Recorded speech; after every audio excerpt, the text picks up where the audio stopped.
Hello, my name is Collection Connoisseur. I collect digital thingamabobs and video games. Today I'm playing Slay the Spire. This run in Slay the Spire will be one very long run. This is the last in my Overexplained series. I've done 3 of the 4 characters so far, so this is my last Overexplained video, and I'm going to do the Ironclad. You might wonder, why did I leave the Ironclad for last, since it's the first character that you unlock? Well, the real reason is that the Ironclad is my worst character. So we left it for last, but I still am pretty strong with the Ironclad, so there should be no problem. Not that I need to win to do an Overexplained run, but I see no problem. So we're choosing the Ironclad. I am going to go up to the highest Ascension level that I have unlocked in my challenge run profile, which is Ascension level 6.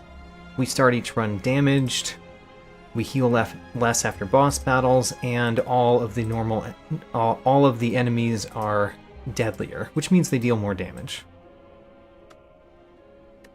Let's go. So with the Ironclad, one of the things about the Ironclad is that you start with Burning Blood. That's a passive healing that essentially means you can take some damage in every fight, and it's okay, as long as you take just a little bit of damage in each fight. Max HP does a lot more for the Ironclad than most characters, so I am actually looking at max HP plus 8 here. It does more for the Ironclad because the Ironclad has more healing options than most characters. The starting deck of the Ironclad is probably my least favorite starting deck in the game. So we've got 5 strikes, 4 defends, and a bash. For some reason, I just really don't like bash. I don't know why that is. I like the special cards for the characters in their starting decks. I like Zap, I like Dual Cast, I like Neutralize, I like Survivor. I don't like bash. Bash to me seems like another bad starting card that I want to get rid of, in addition to the strikes. The Ironclad also starts off with a lot more damage effects. He's got 6 attack cards and 4 defend cards. So there's a lopsided effect of more damage from the Ironclad and less defense. That goes along pretty well with the fact that he's got Burning Blood at the beginning, but still, it's good to know. You start out with less defensive options with the Ironclad than you do other characters. So looking at the Niao bonus, we've got a colorless card that we could obtain. We've got max HP plus 8. We have the opposite, lose 8 max HP, gain 250 gold, and lose your starting relic, obtain a random boss relic. I really like this last option, but we might not choose it here. I like starting with random boss relics. It's just fun to me. Choosing a colorless card to obtain, one of the things about this option is that you're not really getting any random colorless card. I'm pretty sure you only see uncommon colorless cards. There's no common colorless cards, at least not that you don't get in specific events. There's uncommon and rare, but you're not going to see any rare colorless cards with this option, I believe. Let's look at our map. So looking at the map, one of the things that I'm looking for is an early shop, because one of our options is gain 250 gold, and that's especially good if you can get an early shop. There are 3 early shops, so getting that 250 gold could be good if we go to one of those early shops. Normally, I do like to hit a lot of elites in Act 1, especially with the Ironclad. The one that I like to hit the most elites in Act 1 with is really the Watcher, but the second character for knocking out early elites is the Ironclad. I'm not seeing any path that can get us to more than 2 elites. We've got 1 late elite and 1 early elite. The early elites are in interesting spaces. So let me look at the left path. So I'm looking at this path right here. So when I'm thinking about an early elite and I see these two options, a fire before the elite or a fire after the elite, logically you can think of reasons to do either one. If you go to the fire before, then you can heal up or upgrade before you fight the elite. If you fight the elite first, then you can heal up afterward, and you might be able to upgrade the card that you get from the elite. In my experience, and in the general Slay the Spire community's belief, going to fireplaces before the first elite is better. Having your first upgraded card before you fight your first elite is good. So if you see these two options, you almost always want to go to the left one here, the one that does fireplace then elite, at least for the first elite in the game. But anyway, now that we've looked at that, I probably don't want to go to this fiery elite. There's also very few fireplaces on that left route, so we're not going to go to the left route. Just wanted to point that out because it was a very interesting map layout to show that. There's not really many fireplaces. I can only hit 2 fireplaces. 2 fireplaces, 2 elites. That's not great for me. I think what I want to do is go this way. So we're going to go to a relatively early shop, go to an elite, then a fireplace, and then go to a later elite. And we're going to go lots of events early.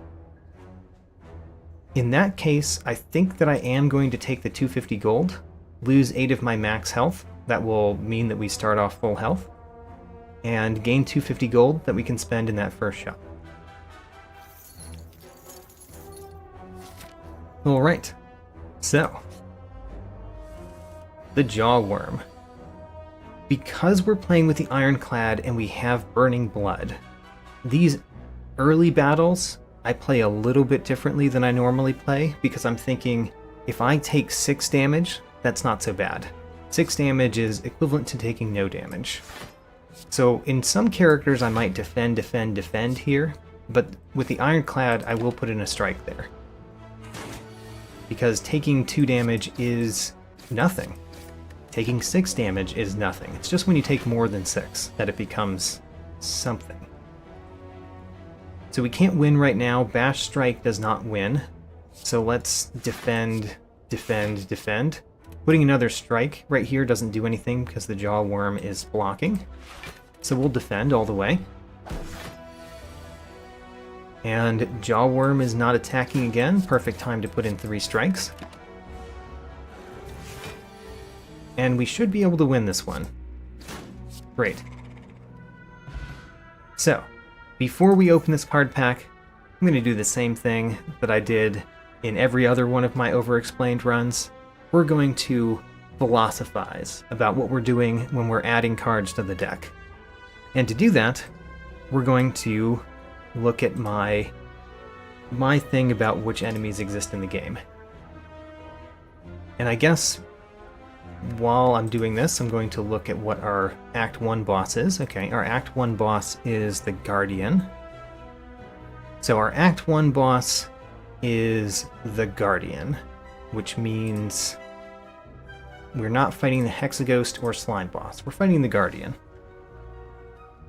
The bottom left here represents some of the normal enemy fights, some of the very early normal enemy fights that we'll be up against. The bottom right is the other normal enemy fights. The way this works in Slay the Spire is the first 3 normal enemy fights that you go to are going to come from the easy pool, and every other normal enemy fight in the act comes from the hard pool. So we just fought a Jaw Worm. That's the first of our normal enemies. We might fight some of these other ones. Because we're taking so many question mark rooms in Act 1, we might see only a couple from the hard pool. We're going to see mainly easy pool normal enemies. I think that the Ironclad at the beginning has basically no problem with the early game enemies. So we're going to just put a check mark there. I don't know why my check mark is that one. Alright, doesn't matter. So, there's a fuzzy check mark to represent that we're just fine against early game enemies. The harder game enemies, the harder pool normal enemies, we do actually have some trouble with.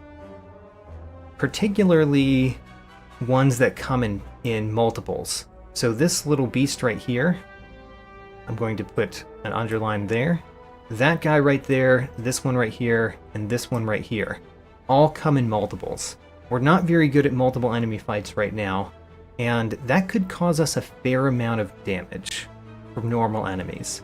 So for normal enemies in Act 1 with the Ironclad, we do want to be better at dealing with multiple enemies.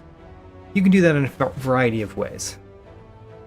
For the elites, the Ironclad is actually very good against the Gremlin Knob, because the Ironclad starts with so many more attacks in his deck, and the first couple cards that you get might be good attacks that you get.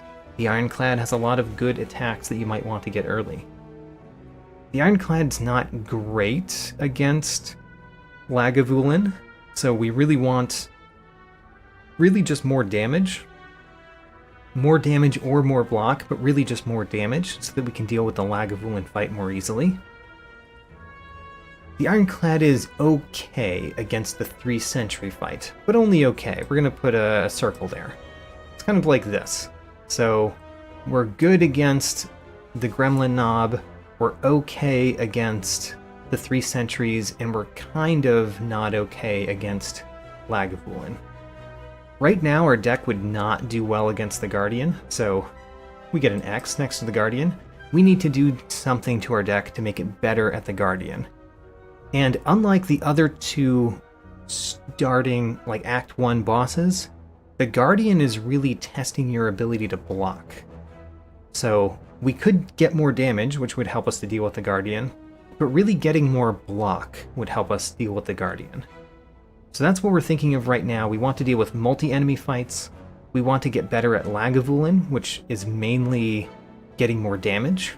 And we want to get better at the Guardian, which is basically getting more block. That's what we're thinking right now for the current things that we don't have a way to deal with. Alright, let's go back to the game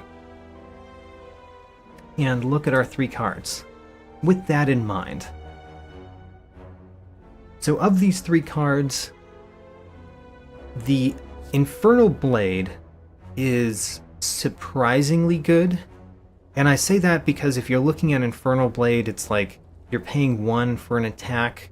The attack costs 0, but you still paid 1 for the card. The real thing that makes Infernal Blade actually okay is the fact that it says Exhaust on it. The Ironclad has a lot of synergies with Exhaust cards, so having a card that says Exhaust on it, pretty nice. I tend to like the Iron Wave, this right card here, but it's not great at the beginning, and it really only gets better if you can do something with both the attack and the block when you play it, because if the block's not doing much for you, it's worse than a strike. There's a lot of ways to make the block worthwhile. Shrug It Off is a rather good card. Gaining 8 block is pretty strong, and drawing 1 card is pretty strong. So Shrug It Off is definitely a good pick. It does not help us with some of the problems. It makes us worse at Gremlin Knob, but it does make us better at the Guardian. So I'm taking Shrug It Off out of these. But special note for Infernal Blade not being a bad choice. We still need something that does more damage, so we're hoping to find another card here. Interesting. So we could gain 175 gold and get a terrible curse in our deck. Because there's a shop right there, that might not be a bad plan. We already have 363 gold. What if we rolled into that shop with over 500 gold? The very first shop over 500 gold. That's not too bad. The Serpent, by the way, is usually not a good option. 175 gold for a curse is not good, especially because you want to remove that curse. So you're spending 75 of that gold removing the curse. And then if you remove one other card, you're spending the rest of the gold. However, if you get it really early next to an early shop, it can be okay. And I think that's the case that we are in right now. So I'm going to take this. Let's take it. And we do really want to get rid of that curse.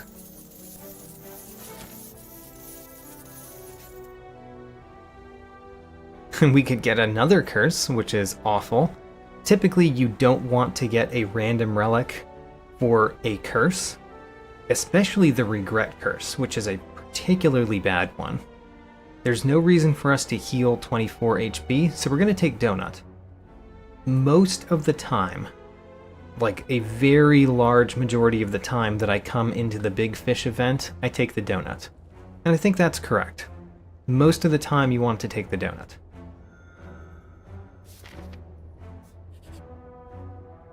Okay, we can purify removing a card from our deck. I like that. We don't need to heal. I do like removing cards from our deck, only for 50 gold. We have a card that we want to remove from our deck right here. So essentially we got 125 gold, because we went to an event that gave us 175 and a curse, and we went to an event that paid 50 gold to remove that curse. We basically went to 2 events that got us 125 gold. That's not great, but it's not terrible either. Alright, there's some very interesting things in this shop. So, I see Shuriken. Every 3 times you play an attack, in a single turn you gain 1 strength. That can be quite nice. It is 244 gold. I really like the Fossilized Helix. This prevents the first time you would lose HP in each combat. So basically you get 1 free hit, and that's nice. That can add up to a lot of saved health over a run. Then we have Brimstone. Brimstone, we get strong really fast, but also our enemies get really strong really fast. It's dangerous, very dangerous. It could be a fun one, but it's really dangerous. Eleanor, welcome to the stream. I'm doing quite well, thank you. I think that I want Shuriken. The other one that I'm looking at is the Bloodletting, because gaining 2 energy for 3 health can be quite strong. And I probably want to remove another card. So I'm thinking about Twin Strike, I'm thinking about Shuriken, and I'm thinking about Bloodletting. That's what I'm currently thinking about in this shop. Thunderclap technically makes us better at multi-enemy fights, but only barely. The Bomb is really fun. It could be a good pick, but it's a weird pick. Probably not going to choose it. And there are reasons to choose potions. So we could choose a potion which would help us with an elite really early. How much do I want Brimstone? I'm really thinking about the Brimstone, because the Brimstone can easily kill you, but it also gains a lot of strength, like a lot of strength. Can we handle Brimstone? The main problem with Brimstone is the Corrupt Heart at the very end, because the Corrupt Heart gaining strength is absolutely terrible. I don't know. I think that I want to choose Twin Strike because we need an attack. And then I want the Shuriken. And then we still have some money. Let's remove something. I think I'm going to remove a strike. So we basically replaced a strike with a Twin Strike, which is not the most amazing. And then the next thing that I'm looking at is Bloodletting. We cannot take Bloodletting and Inflame. We are 1 short of taking both of those. But I am going to take Bloodletting. I think that could be quite good. We already have 1 card that draws a card in our deck, so we have something to spend the extra energy on. And then I think I'm going to stop there. We spent a lot of money. We did get a Shuriken. I think that can be quite strong. We basically now want ways to play multiple attacks in a single turn, to use our shuriken. Should not be too hard to get that.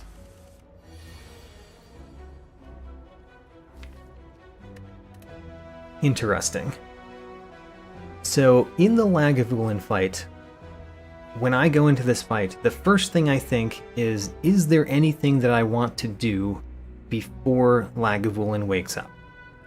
And the one thing that I want to do before Lagavulin wakes up is hit it with a bash. I guess we could do Shrug It Off and see if we get bash. We don't. So don't wake it up. Let's hit it with a bash. And then probably wait until next turn. Hit it a bunch while it's vulnerable, and then start the fight. We don't have a great deck for this fight, by the way. I put Lagavulin as kind of our worst, and I'm thinking about spending 3 HP to deal 10 more damage. I think I will do that. So use 3 to deal 10 more damage. I put Lagavulin as the worst elite for the Ironclad early, and I stand by that. We're not in a great situation. We could defend, take 5 damage. It's not the worst thing to do, but it's not great either. Otherwise, we could take damage. I think I'm going to split it. So I'm going to do defend, and strike. And I'm doing that because we really want to kill the Lagavulin before it gets too many hits in. Shrug It Off. I want to use bash. I think I should use bash. So we're going to use bash. That will mean we can do lots of damage next turn. We are taking a fair amount of damage in this fight.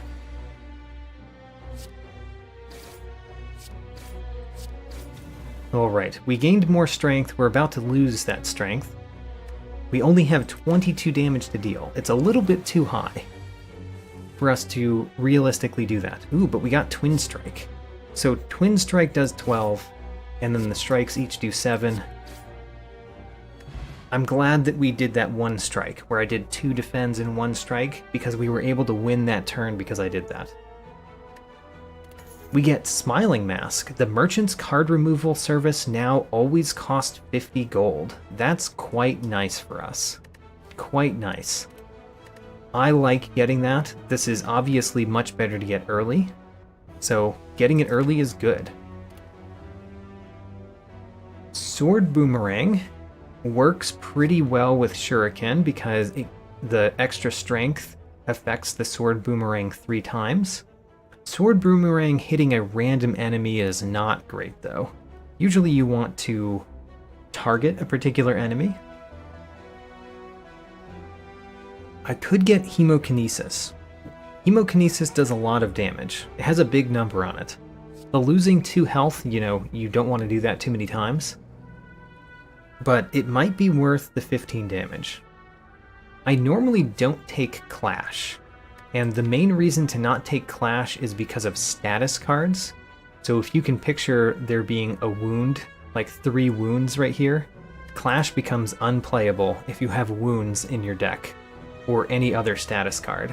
So I consider Clash relatively unplayable unless you have a very strong exhaust synergy in your deck, which we don't have. We haven't actually seen hardly any exhaust synergy cards. I don't think we've seen a single card that can exhaust another card yet. So I'm thinking Sword Boomerang or Hemokinesis. Both are pretty good options. I think I'm going to lean Hemokinesis because we need kind of a big attack. But the Shuriken makes me want to choose Sword Boomerang. Hard choice, actually. I'm going to choose Hemokinesis. Let's get that big number. And if you chose Hemokinesis, you usually want to upgrade it. Hemokinesis gets a pretty large upgrade. 5 additional damage on a 1-cost attack card. That's much better than most 1-cost attack cards. Most 1-attack cards goes up to 3. Goes up 3 damage. Even Twin Strike, which is quite good, goes up 4. Hemokinesis goes up 5. That's a lot more. Prosione, welcome. Happy to take any poor advice. Certainly taken some of those in previous ones.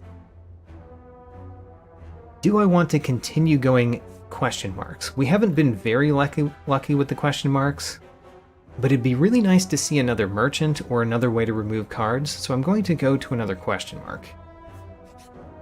Hey, we see a merchant. How extremely unlikely and helpful. Prosione asked, am I stoked for Slay the Spire 2? I am. The one thing to note there is that Slay the Spire 2 is probably going to take a while to come out. Slay the Spire was in early access for a long time. I imagine that Slay the Spire 2 will be in early access for a long time as well, but I am very happy. I was not expecting Slay the Spire 2 to be the thing that Mega Crit would work on next. I was surprised, and I'm looking forward to it. There's a lot of interesting cards to take here. Ghostly Armor is a rather good block card. Gain 10 block for 1 energy. The ethereal part of it is almost a good thing sometimes. Anger is pretty interesting when we have Shuriken, because it kind of guarantees that we'll be able to play attacks. We just really want to be able to draw more cards. Evolve is a surprisingly good option, I would say. I find Evolve to be quite good because status cards are pretty commonly given to you by enemies, and there are some things in the Ironclad card pool that add status cards to your own deck. So Evolve can be quite good. I certainly like card removal service when it's always 50. So I think what I'm going to do is do a card remove. I'm going to remove a defend and essentially replace it with this Ghostly Armor. But I want to use card remove every time we're at the merchant. Basically remove all of our starting cards if we can. A Regal Pillow. Not my favorite of the relics, but it's pretty nice. Whenever you rest, you heal an additional 15. I just like to never rest, so the Regal Pillow sometimes I never use, but it's pretty decent. I think I'm going to take it over the Sapphire Key, but only just over the Sapphire Key, because what I really want to do is always upgrade, never rest. We're still pulling from the easy pool enemies, by the way, which is why even though we're on floor 10, we have gone to extremely few normal enemies, so we're still getting an easy pool enemy even though we're on floor 10. Can we defeat one of them on the first turn? That's the real question. I think the answer is no. We could Twin Strike something and strike. That would do 16 damage, plus another strike would be 22. I mean, we can kill one of them, but we would take damage. I think it's better to do Ghostly Armor defend. Take no damage this turn. Twin Strike one of them. I'm going to Twin Strike, I guess this one, because it kind of has a lot more health. Well, it has 19, this one has 18. And we get rid of that extra 7 health by hitting him this turn. So we're certainly going to strike this one. Let's do Shrug It Off first so that we know what we're going to draw. Ooh, Hemokinesis. So we could win this turn, because we got Hemokinesis, which does 20 damage. It would cost us 2 health. So the main question I'm thinking about right here is, can we win this one without taking any damage? Because it's an easy pool normal enemy, the answer is probably yes. So let's try to beat this one without taking any damage, even though we could have done it without taking 2. We can do a little bit better than that, most likely. And this is a time where the Ethereal on Ghostly Armor is good, because we don't want to draw Ghostly Armor again. So it burning itself does not bother us. Not that we're going to get around our deck again. We got an attack potion. Attack potion is kind of nice. I like having an attack potion. And then we have options. I like all three of these cards. We've got Heavy Blade, which is affected by strength 3 times, so it's like this card is dealing damage 3 times. If you get 1 strength, it goes up by 3. And the upgraded one goes up by 5. We already have a way to gain strength with the Shuriken. The Shrug It Off is a solid card, and I really like Uppercut. Uppercut is a fair amount of damage, and the Weak and Vulnerable are both very nice. So the upgrade adds more weak and more vulnerable. This is kind of a better version of our starting card, the Bash.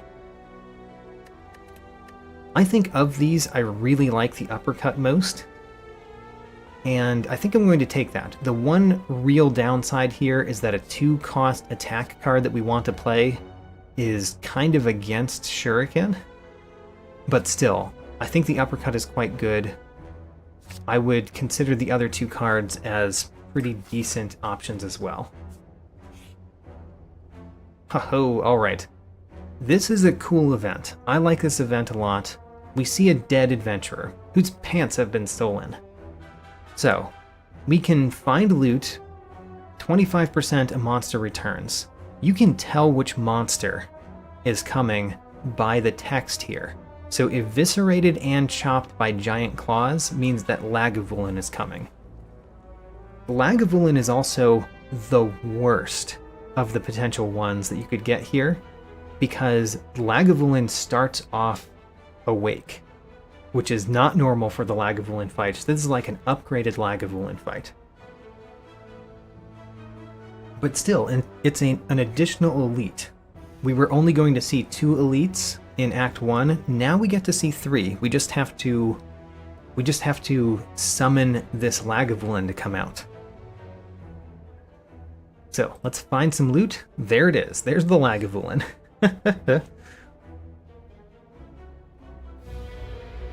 So Gale says that they always find the Ironclad a bit tricky. It feels way easier to build crazy broken decks with the other characters.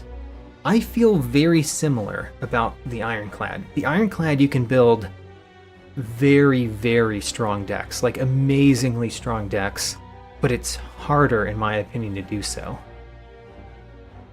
We also have a really good first turn against the Lagavulin, so we start with Uppercut. And then we do Hemokinesis, which is going to do an extra 10 damage, so it's doing 30 damage.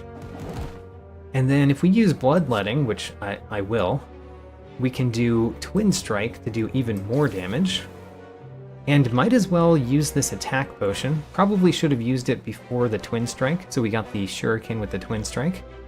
But I'm going to use it. We get Bludgeon. Amazing. Alright, so this is going to cost 0 because we got it with an attack potion. And we just almost win first turn. And then we win. Tiny Chest, typically considered a bad relic. It's a relic that gives you more relics, but it only gives you more relics if you go to question mark rooms. Unfortunately for us, we've already gone to a lot of question mark rooms, so none of those count towards the Tiny Chest.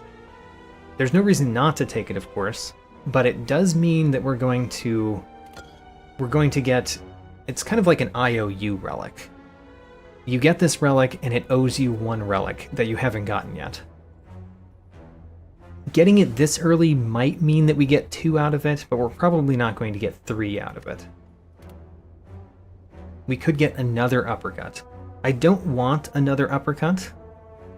The Armaments is interesting. The Armaments looks kinda bad when you see it here, but the upgrade makes it so much better because it upgrades all cards in your hands instead of just 1. However, I have said a couple times in the stream so far that we need some way to deal with multi-enemy fights, and Cleave is really helpful. It also works pretty well with Shuriken, because it gets multiple of the effect from Shuriken, because it gets the effect for each enemy that you hit. So let's get Cleave. It's a pretty decent way to deal with multiple enemies.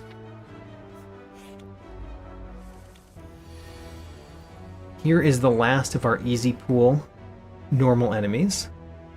I'm thinking about whether to use Hemokinesis. If we use Hemokinesis, we're going to lose the 2 health, which is not very significant. We're close to full health.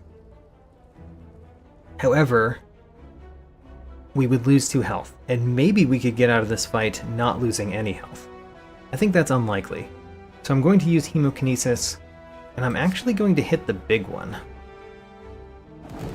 because I think that we can kill the big one next turn, and the small one is much easier to deal with.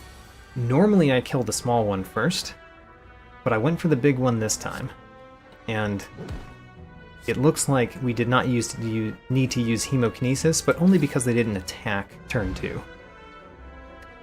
We got a Dexterity Potion. Not a bad one, it at least does something that you know it's going to do, unlike some of the potions. But it's not my favorite either. Do we want Inflame? We certainly don't want Wild Strike. So let me explain why I do not like Wild Strike. It adds a wound into your draw pile. If this said your discard pile, it would be so much better. But adding it to your draw pile means that you're almost guaranteed to draw that wound, and that's like drawing 2 strikes and you're only paying 1 for the 2 strikes. Not great. So Inflame. Inflame works with Twin Strike. It works pretty well with Cleave.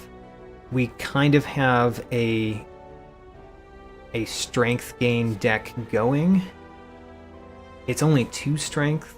I think I'm going to take it, but I don't think this is the strongest of cards we could put in our deck. It's just useful, and I think better than the other 2 right now. Alright, the Ironclad.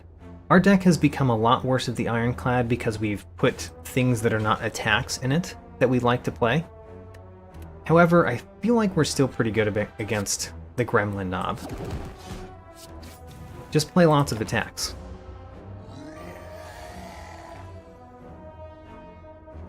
Now, how do we take not too much damage? I think we're going to play Shrug It Off and Ghostly Armor. That will make the Gremlin Knob do more damage, but I don't think this fight is going to last long enough for that extra damage to be too much of a problem for us. So we could play Bloodletting, which would allow us to play the Strike and the Defend. Let's think about next turn. Next turn, we can deal 13 damage with the Uppercut, plus the 1 strength, so 14 damage. We can deal 14 damage with Uppercut. How much strength did we have? We have 1 strength, yes.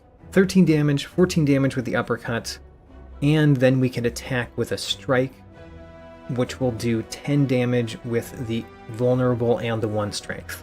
So we can do 14 plus 10, that is 24 damage next turn. That's not enough to win. And that probably means we don't want to play Bloodletting this turn. The Strike does not help us win. So don't play Bloodletting, just take the 2. Now, the Uppercut is still good. The Uppercut applies Weakness, which is one of the ways to remove the Gremlin Knob's attack value without increasing its strength. But then the question is, do we play the Strike, take the 15, or do we play an Inflame or a Defend? I think we play the Strike.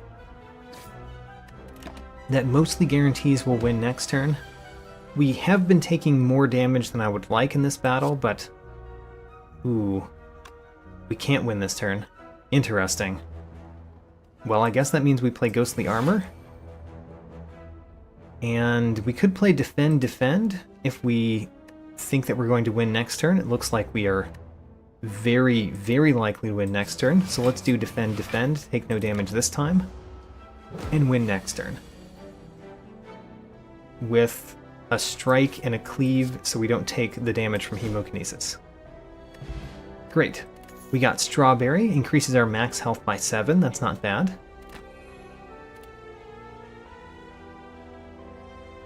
I guess we kind of want Heavy Blade in the deck that we're building, because it's another card that benefits from strength. It's another 2-cost attack card, which is not my favorite with what we're doing. But I think we actually do want it at this point.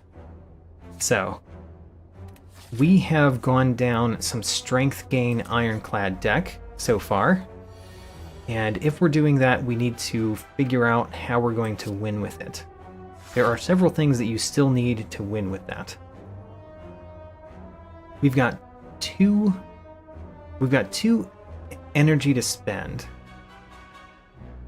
There are a lot of ways we could do that. We could do Bash, does 8 damage, applies vulnerable for next turn. We could do Heavy Blade, 14 damage, but does not apply the vulnerable. So it's basically, do you think we're going to take 6 more, we're going to do 6 more damage with the vulnerable or not? We could do Inflame Twin Strike, which would do 14 damage, the same as Heavy Blade, but we also have Strength for next turn. Or we could do Twin Strike, which does 16, more than any other option, but we don't have the Strength for next turn. I think out of all of those, Inflame Twin Strike is the best, but it's only the best by a very small margin.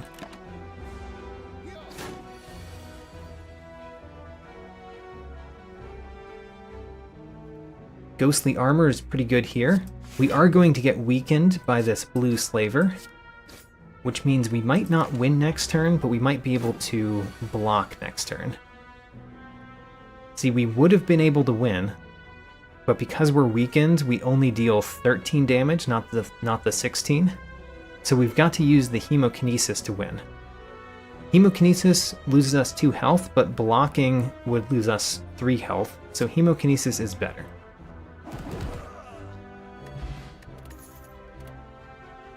Ho-ho, alright. Now, just looking at this, you might wonder what I'm thinking of. But if you're wondering that, you have never played with Offering.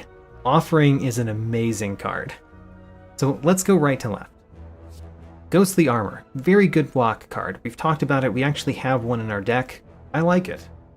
Pummel, very good card with a strength gain focus.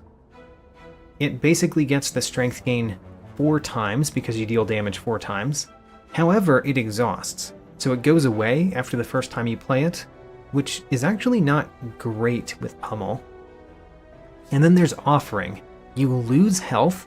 Losing 6 health is kind of a lot, but you gain 2 energy and you draw 3 cards. That can be enormous. Enormous. Offering is an extremely strong card. I take it almost every time I see it. And we're taking it this time.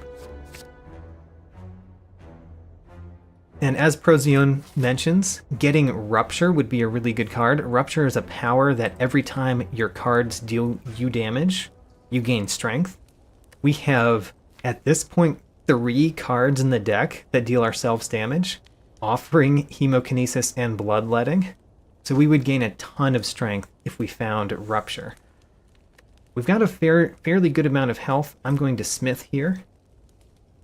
But what am I going to Smith? That's a hard question. Offering does get a lot better. Offering draws 5 cards instead of 3, which is quite amazing. The Bloodletting gets significantly better. Getting that 3 energy rather than 2 energy is pretty good. The extra weak and vulnerable on Uppercut is rather strong. Ghostly Armor goes up by 3 block, which is normal. That's normal for a block card. That's the same thing that Defend gets. Shrug It Off also goes up by 3, but you almost always want to play Shrug It Off, so it feels a little bit better than the other options for block. And then Heavy Blade gets affected by Strength 5 times. I think we certainly want Heavy Blade upgraded at some point. I kind of want the Offering upgraded now, as well as the Uppercut. Let's choose the Offering this time. Drawing 5 cards is so much stronger than drawing 3 cards. But I do want a lot of upgrades. We only visited 2 fireplaces this act, so we're pretty low on upgrades in our deck so far.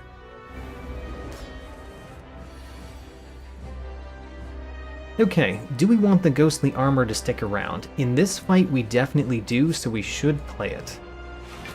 This is a pretty weak first turn in this fight. Pretty weak first turn.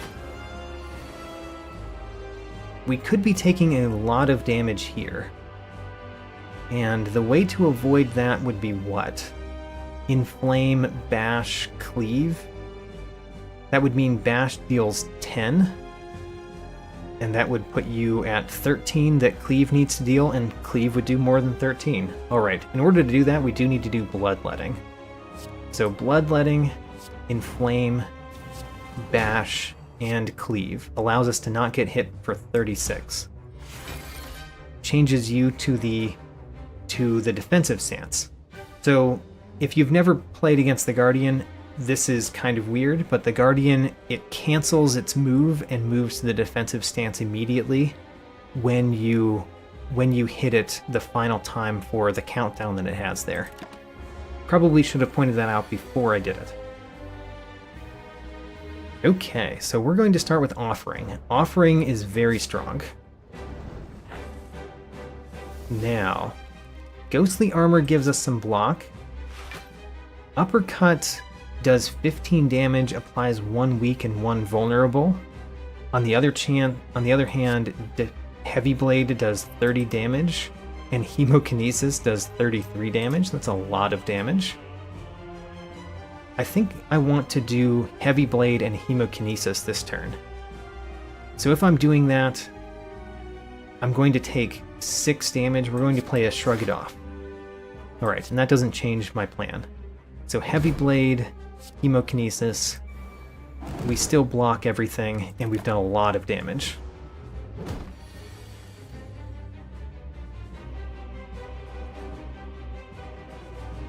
Kind of unfortunate that we have so few defensive options in our deck. You can see the problem now. I guess we're going to do Defend, and any card that we would play deals us 3 damage. I think it's worth it for Cleave, and maybe not worth it for the strikes. 20 damage incoming, but if we do 40 damage, then you switch back over to your other form. We have Bloodletting, we've got Uppercut. Uppercut would apply Vulnerable. That would mean that the Twin Strike does 20 damage instead of 14. So we can play Bloodletting, Uppercut, Twin Strike does 20. Yeah, so the Twin Strike does 20 damage. And then the next thing that we hit it with is going to give it 20 armor, change it into defensive mode. So we don't want that to be the strike. We want it to do the Cleave, so we do more damage. I think we could have slightly improved that by playing the Twin Strike last. I'm not sure, but the strike doesn't do anything because of the armor. Heavy Blade does 23 damage at this point. We're getting to the point that we might want to just go in and deal damage, but I'm not sure about that. Next turn we can block a lot. Heavy Blade does 23. I think we should do the Heavy Blade instead of blocking, so we're going to take 5 instead of taking 0, because we did Heavy Blade. And then Ghostly Armor and Defend defends most of this.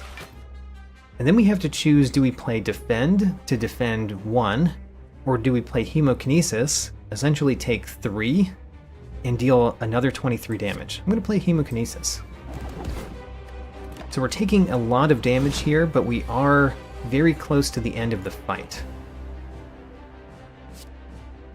Ghostly Armor and Defend to block most of that, and then 1 strike in there. We need to do 30 damage. And Twin Strike, Cleave, and Strike probably does it. Great. So we defeat the first boss.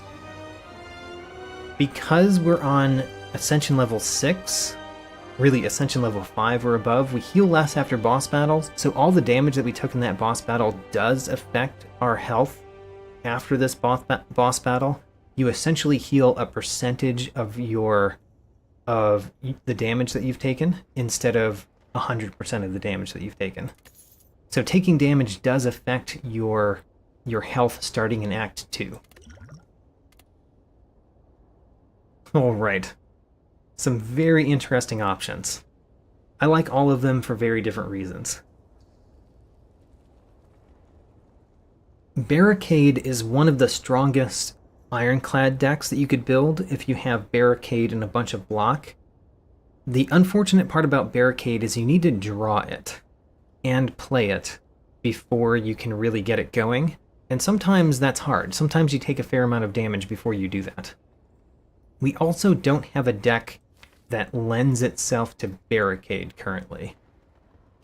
We just don't have that.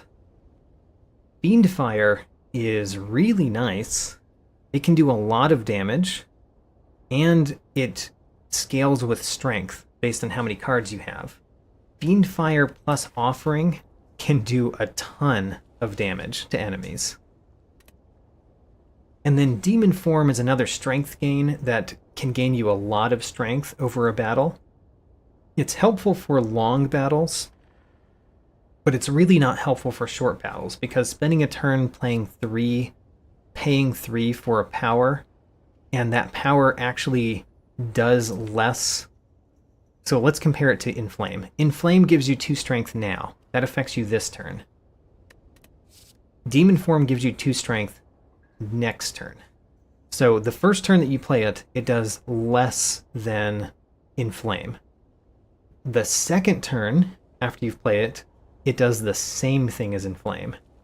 And then the third turn, it's doing double as Inflame, but you've spent 3 times as much on it.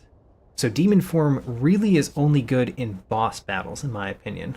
It can be good in elite battles, but usually you want to defeat the elite battles faster than that. So I actually have a relatively low opinion of Demon Form and a much higher opinion of Fiendfire. So we're going to take Fiendfire.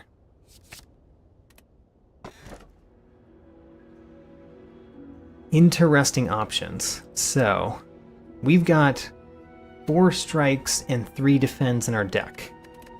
One of the options is Pandora's Box, which will transform all of those strike and defend cards into random cards.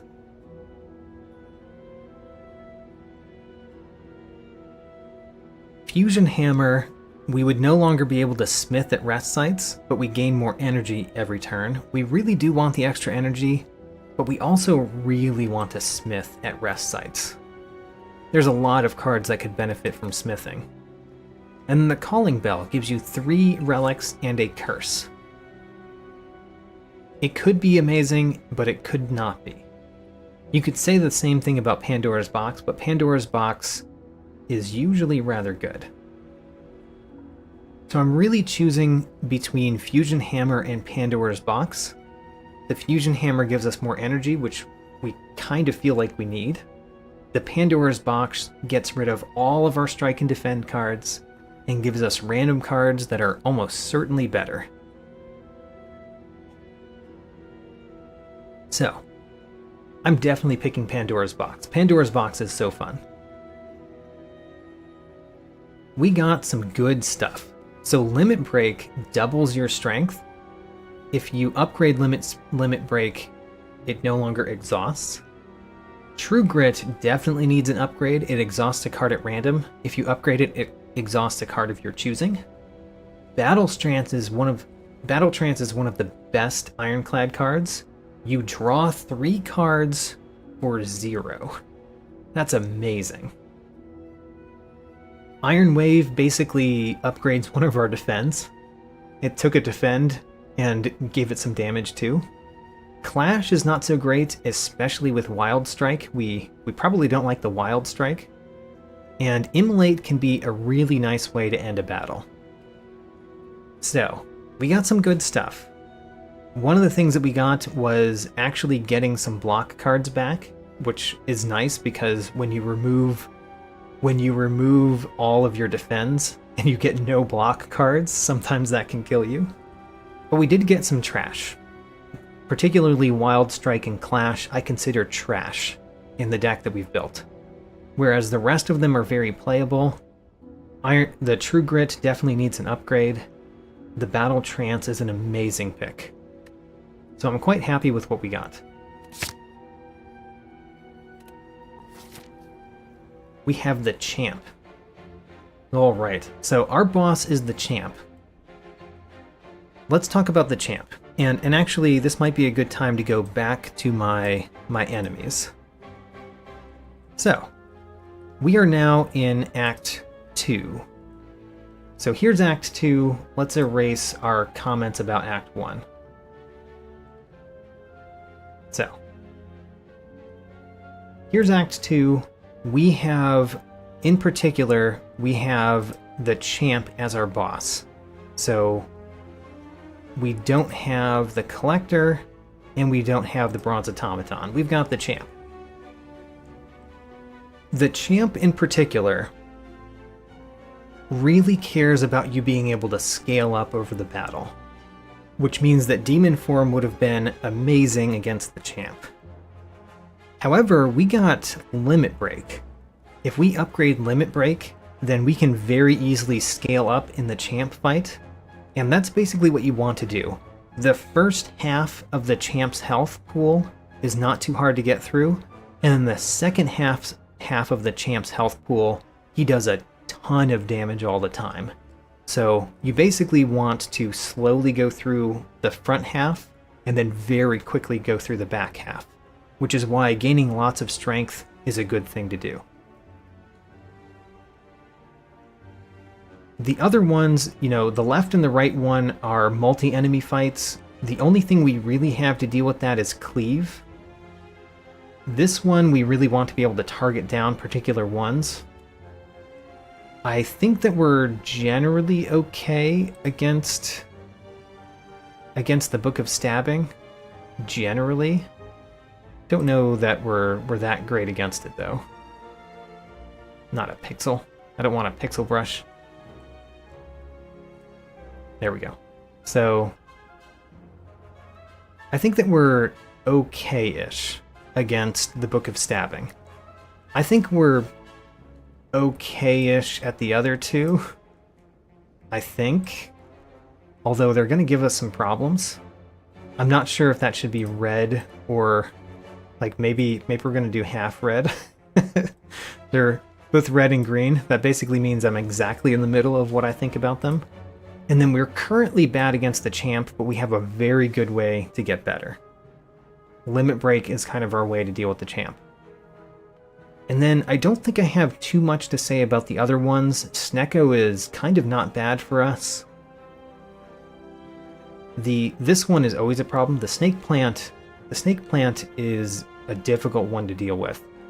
I think we'll be okay at the birds. The Chosen will be just fine against because the Chosen punishes you for not playing attack cards, and we play attack cards.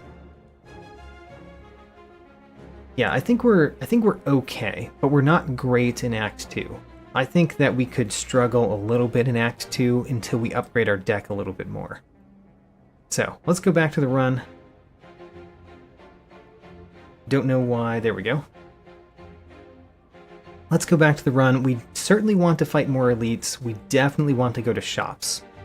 Partially because we have the Smiling Mask, and partially because we have a lot of money. So I'm looking for basically all of the special things. Elites, shops, and fires.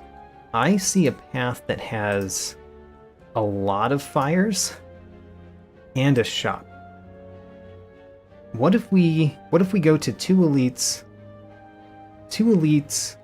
a shop that's early, and 4 fires? That seems pretty decent. We also get a couple of question marks, which are stronger. We get 4 question marks. That actually gives us a relic from Tiny Chest. I like that path. You could go, instead of going that one, you could go this path to go a couple more elites, but then you'd miss the shop. So I think we want to go the shop, 2 elites, a bunch of fires. And 4 question marks, which is important for Tiny Chest. Alright, let's go. The Looter and the Mugger, very annoying early. We have some pretty interesting ways to deal with that in our opening hand, though. We could play the Immolate, deal 21 damage to both of them. We could do Fiend Fire, which would deal 7 times 4, 28 to one of them. We could also play Hemokinesis, which does 20. Unfortunately, we can't kill any of them. So I'm thinking that we might do Immolate plus True Grit, block a little bit, deal damage to both. On the other hand, we could do Hemokinesis, Iron Wave, True Grit. That does a little bit more damage to one of them and blocks a little bit more. Let's do that. So Hemokinesis, Iron Wave, and True Grit. Blocks a little bit, and actually kept the Immolate in our deck, so the Immolate could take that one out, if we let it survive. Which we probably won't. Alright, start off with not with Battle Trance, start out with Offering.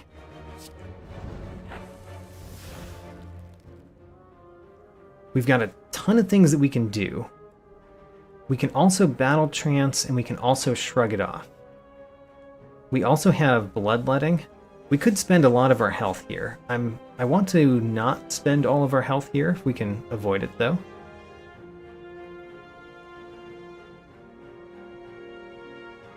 If we're not playing Bloodletting, we can't play Clash. We probably want to play Shrug it off no matter what. So let's start there. That also gives us one more card that we know of. Not a bad card to know about.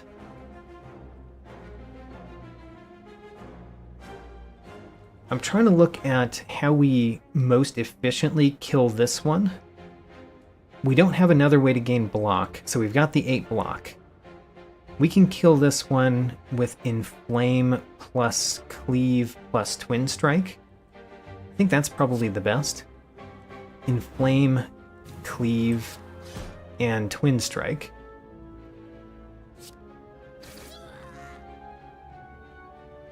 And then we could play Battle Trance.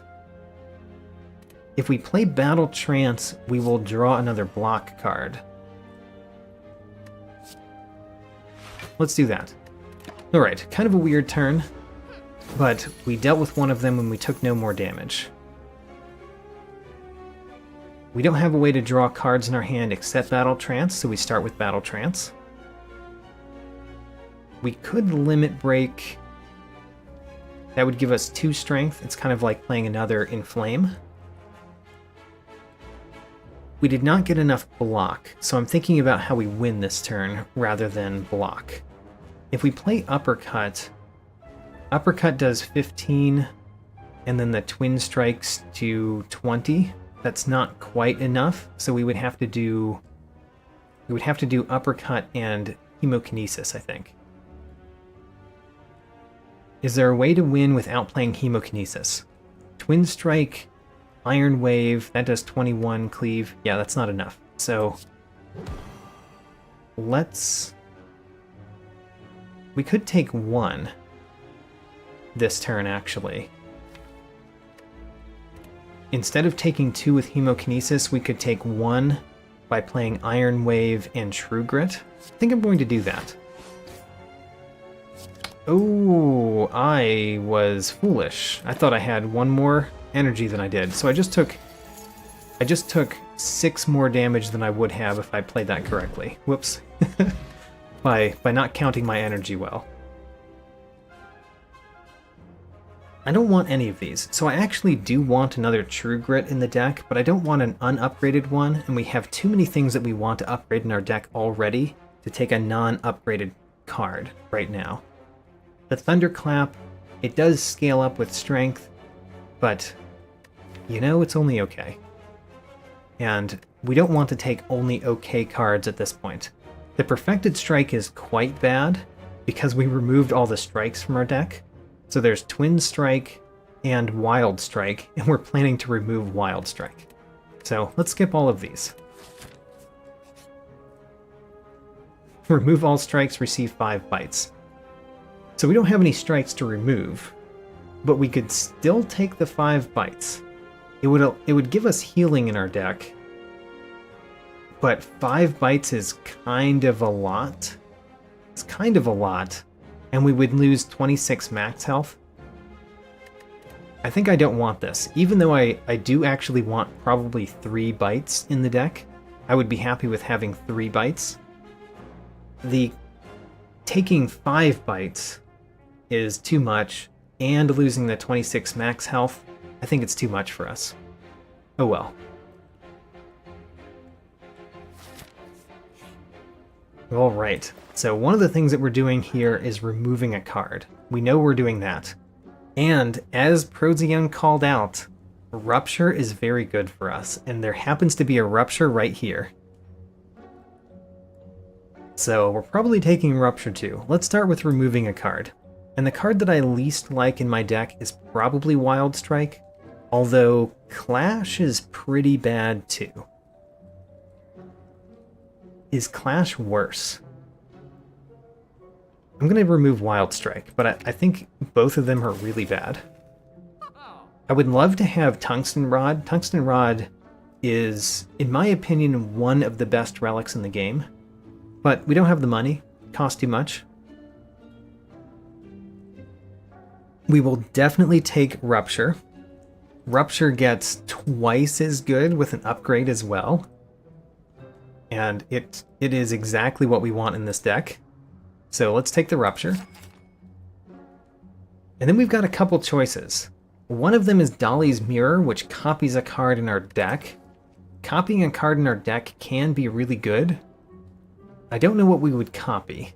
We could copy Offering and just have 2 offerings, but I don't know. That's a lot of health to lose in combats. I don't know what we would copy. The Seeing Red is not bad. I do like Seeing Red. And then the other option is the Akabeko. The first attack each combat deals an additional 8 damage. That's kind of nice with Twin Strike or with Cleave, but it's not actually great with most of the other options. I guess Fiendfire would be very good, and Immolate. It's not bad, actually. It can do some good stuff. Do I like that more than Seeing Red? I think I do. Let's take the Akabeko. Make some of the smaller fights go down faster.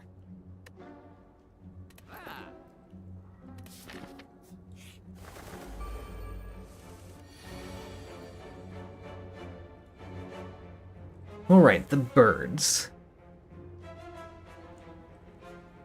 don't know what to do with the birds. We're going to start with Offering, I guess. No matter what, we're starting with Offering. So let's start there.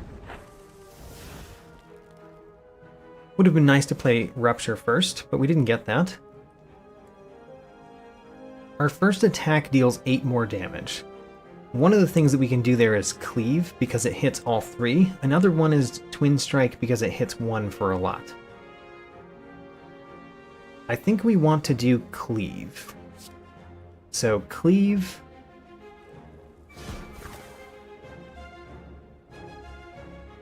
If we Twin Strike the middle one, then it falls to the ground.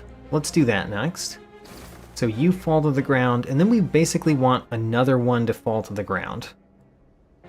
And the one that we want to fall is the one that has more health, probably. Or less health, I mean, so we can take it out. We could also play Battle Trance here. I think playing Battle Trance is a good idea, since we're not drawing any more cards.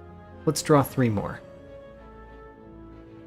Now we could play Inflame and Immolate. I kind of like that. Inflame, Immolate. It doesn't knock anyone else down to the ground, but it does kill this one, and it does a fair amount of damage to the rest. Let's do that.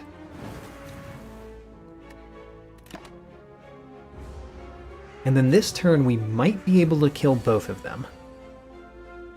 Maybe. The Fiendfire can kill one of them definitely. The Uppercut can kill this one.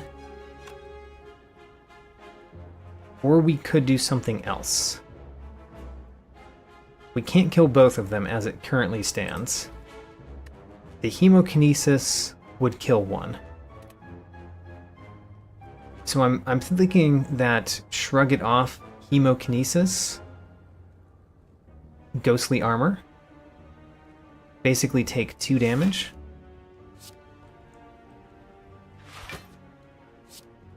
And we can kill the one with more health even.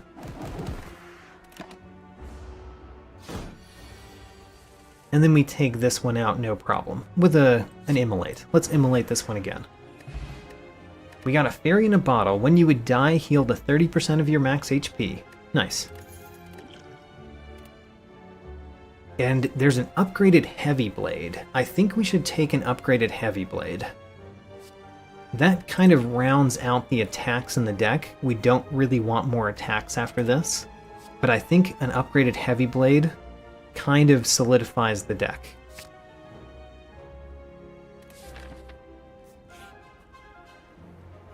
The Knowing Skull. Okay, this is dangerous.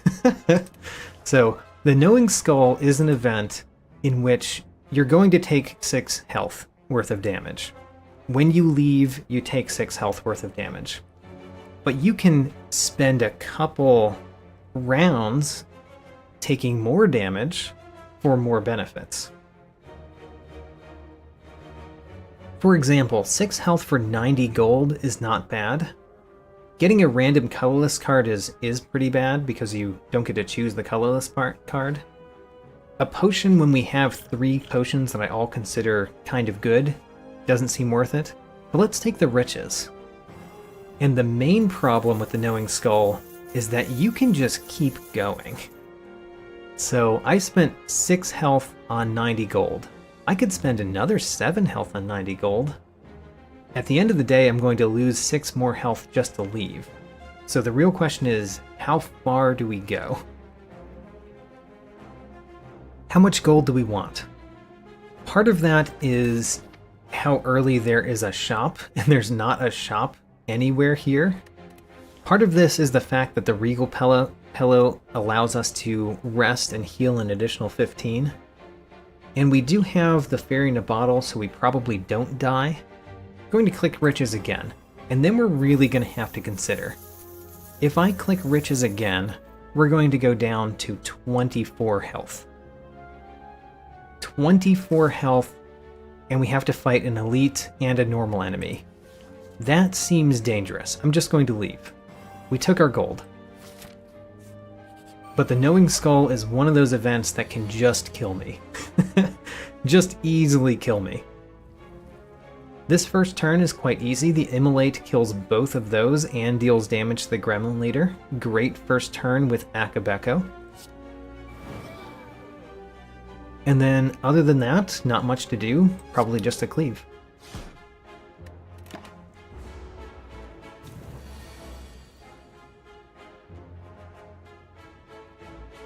I really like Fiendfire here. It does 28 damage. Maybe it's better to just do Uppercut, though. Maybe a Bash and an Uppercut with the Bloodletting.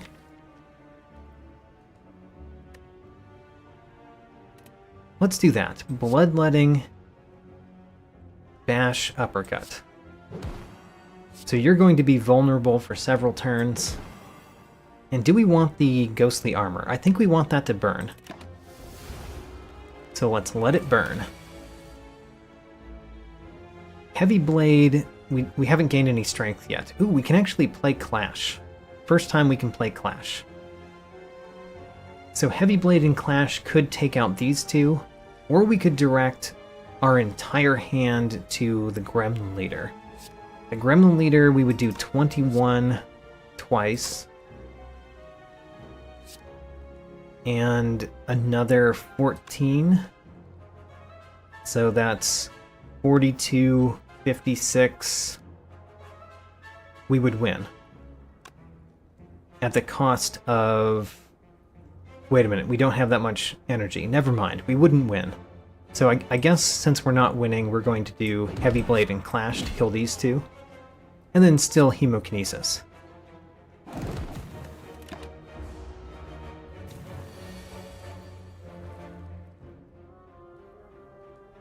I see Inflame Limit Break right here. I don't think we're going to play Offering this time, so what we're going to do is do the Inflame and Limit Break and Battle Trance, probably. Let's do Battle Trance first. We got a burn. Don't like the burn. Oh well. Have no choice but to have the burn. We could do the Shrug It Off instead of the Limit Break at this point. How bad is that? Not too bad. Let's do the Shrug It Off to not take the burn damage. Because I feel like we already do enough damage to kill the Gremlin leader next turn. Especially if we've got an Immolate. Then we can kill all three. Bam. Hey, we got a pair, increasing our max health by 10. We've got a lot of max health, which means fireplaces are better for healing. So Feel No Pain is an extremely good Ironclad card because there's a lot of good exhaust synergies, and this is one of the really good exhaust synergies. Is it good in our deck? In our deck, how many exhaust things do we have? We've got Offering that exhausts, Fiendfire, which exhausts a lot, Limit Break, which we plan to remove the exhaust from, and True Grit, which exhausts 1. It's not terrible, but it's not great in the deck that we have. I hate to skip it because it's one of the easiest ways to do well with Ironclad is to have lots of exhaust. But if we just don't have it, we don't have it. And I think we just don't have it. What are the chances that we will get it, though?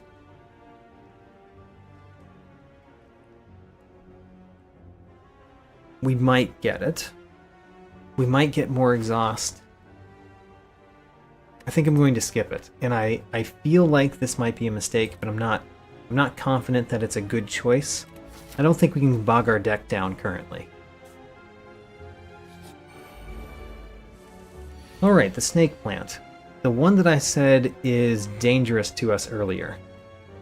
We don't have any ways to draw cards except Battle Trance, so let's start with that. We could Fiendfire right now. Fiendfire does 15 damage times 1, 2, 3, 4, 5, 6. 15 times 6 is 90? Win. Alright. Goodbye, Snake Plant. Ooh, okay. We can get another Battle Trance. You might think that 2 Battle Trances in a deck is bad because one of them doesn't make makes the other one not work. But when you've got 20 cards in your deck, the chance to draw more Battle Trances overrides the fact that the Battle Trances can't be played together. So another Battle Trance, one that's already upgraded, very strong. I'm taking that basically every time.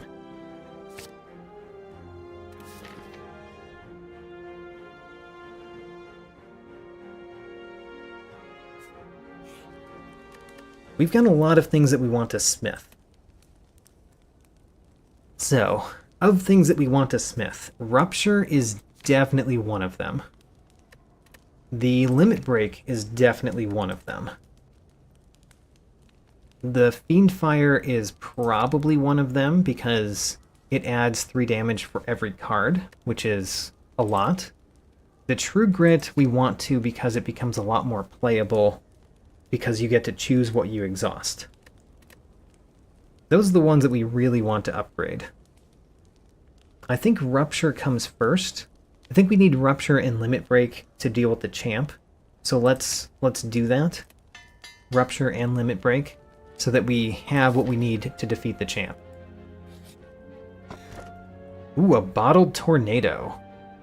You choose a power card, you start each combat with that card in hand.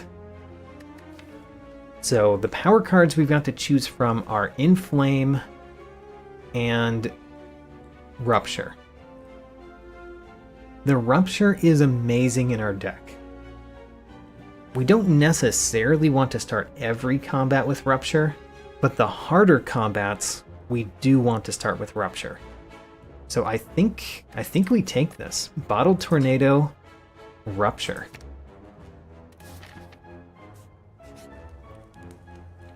We are smithing again. We're smithing Limit Break this time. That's what we need to defeat the champ. So now we've got champ figured out.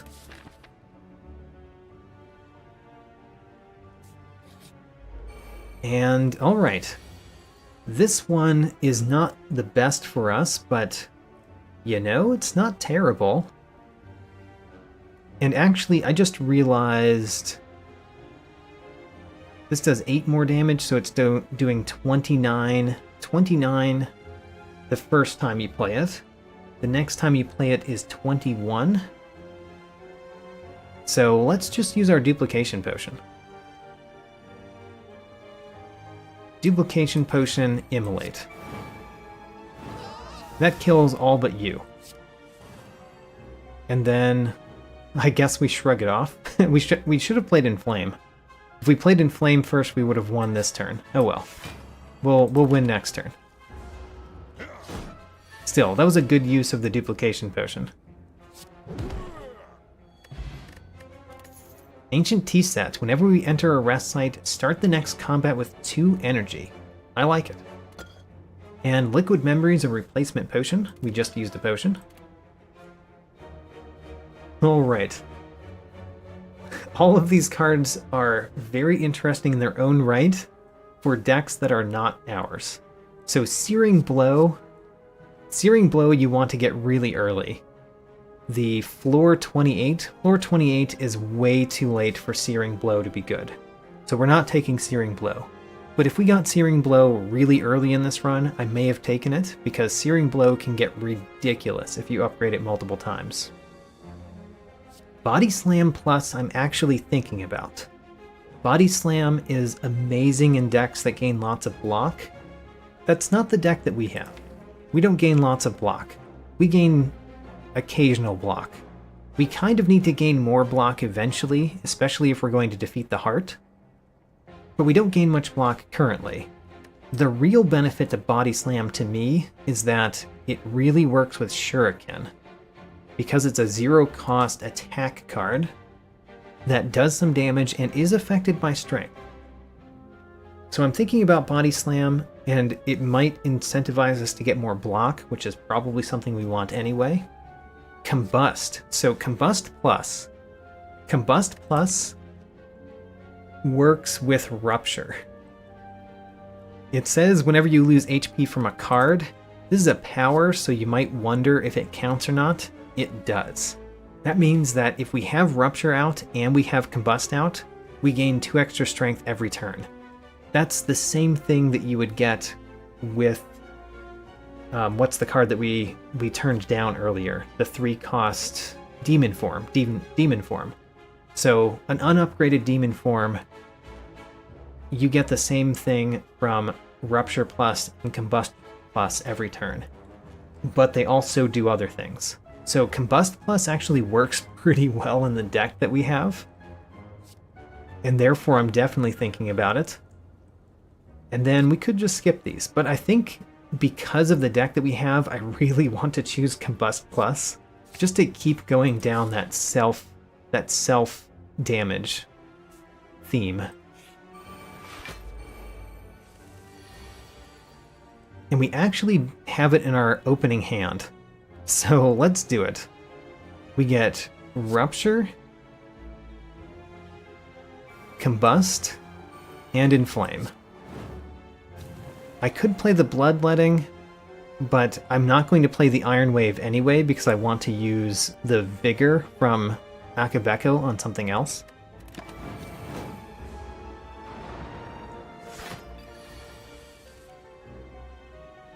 Alright, so Immolate is pretty good. We already have 4 strength. One of the things that we could do is Limit Break Immolate. Or we could Limit Break Heavy Blade. Or we could just Hemokinesis with a Shrug It Off. And then a Limit Break. All of those are pretty decent options. Because we have another Heavy Blade plus in the deck, I think of what I'm going to choose to do is Shrug It Off, Hemokinesis, and Limit Break.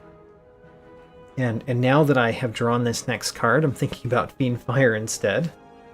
If we do Fiendfire, we just kill this one, right? 4 cards, that's 76 damage. We don't. We just barely don't kill it. Alright. Sadly, let's go with our original plan. So, Hemokinesis U. And then we Limit Break to double our strength up to 12. We've got 12 strength now. Oh, you know what? I didn't factor in the Combust damage. The Combust damage would have killed the Spheric Guardian after doing the Fiendfire. Should have considered that. In any event, we've got a Heavy Blade that does 84 damage, so we win this turn.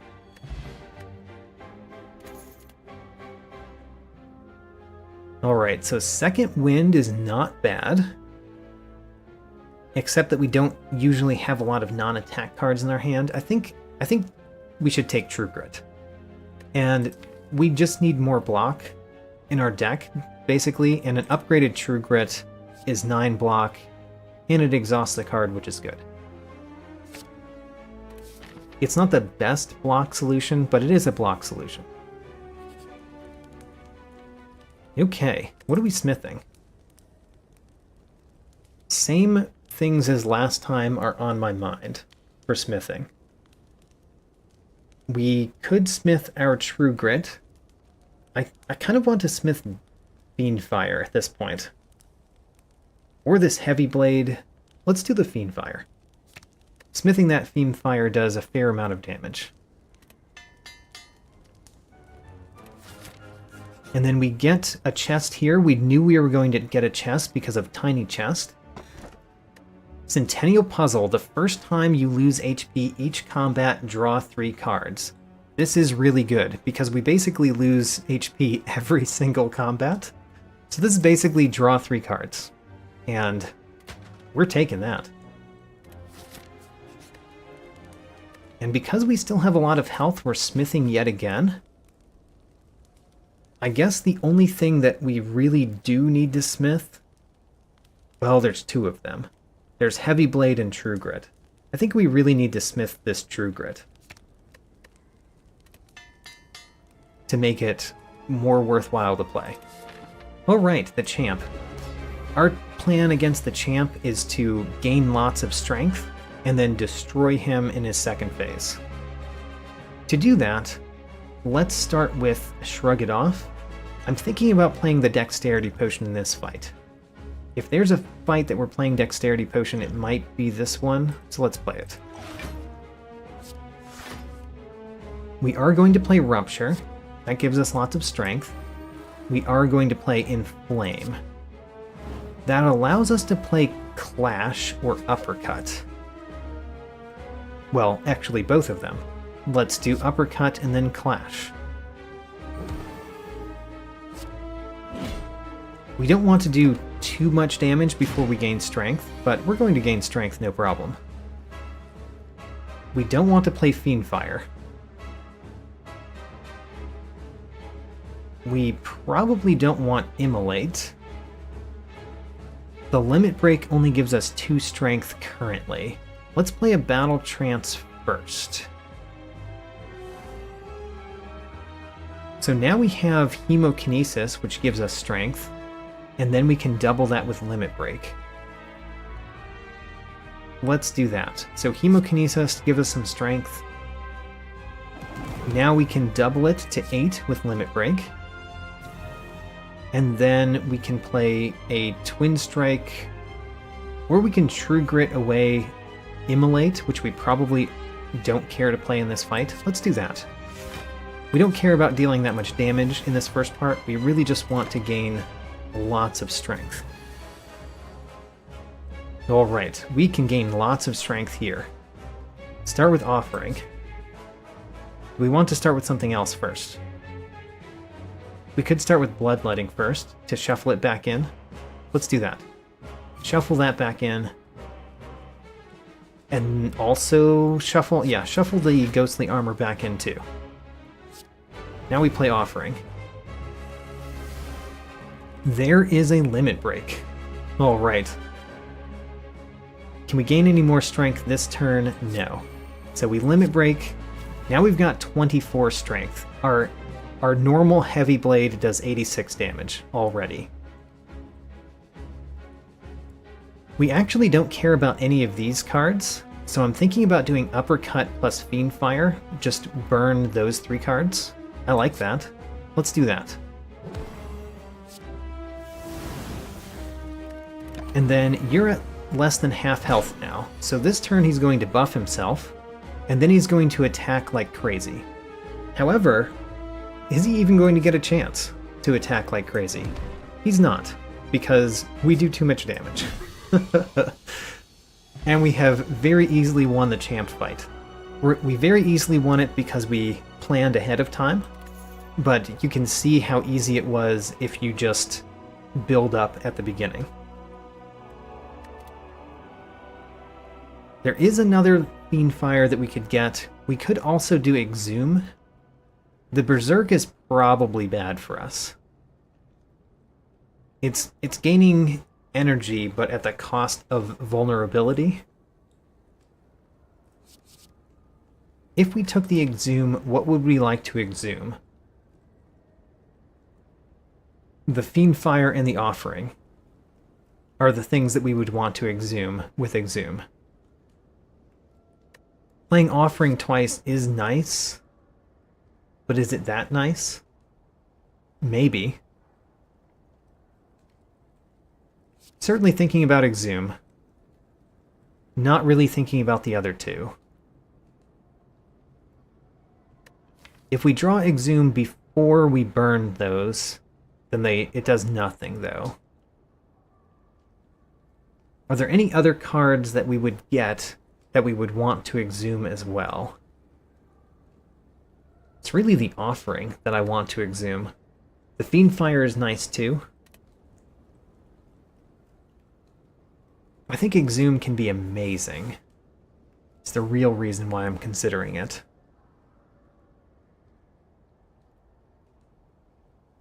I think we skip. So, skip those. It's unfortunate we did not get something that we wanted. What I really wanted, by the way, was there's an attack that heals you for as much damage as it deals. It doesn't do that much damage. But if you have lots of strength and you deal damage to yourself, having a card that deals lots of damage and gains health back is really nice. We didn't find it, however. Certainly don't want Velvet Choker when you have Offering. Velvet Choker says that you can't play more than 6 cards per turn. Offering counts as a card and gives you 5 energy, so it's not that great. The Tiny House. Obtain 1 potion, gain 50, raise your max health by 5, obtain a card, upgrade a random card. It's all nice things, but it's very small. The Runic Dome gains energy, and you can no longer see what the enemies do. Which, you know what? How much do we care what the enemies do? I'm not sure. Not sure how much we care. If we have an extra energy, we might care even less what the enemies are doing. So, let's take Runic Dome. One of the things with Runic Dome is that it's really helpful to know what the enemy's patterns are when you take Runic Dome, because even though you can't see what they're doing, you can maybe already know. And I know a lot of that. I also have a mod installed that can show me that information. So Runic Dome's downside can be mitigated a lot with knowledge. Alright, we've got probably the easiest one of the easiest bosses for us to face with the deck that we have. The Deka and Donu fight. I think we would have had a pretty easy time with Time Eater as well. We really did not want to see the Awakened one, I think. So, not too bad that we see Donu and Deka at the top. If we're going into Act 4, we have to go here, which conveniently has a shop on the way. And I see a path, let's see here. If we go this path, those are 2 question marks, 3, 4 question marks, so we get another relic, and we get to fight 2 elites and see several fires. It's not a bad way through the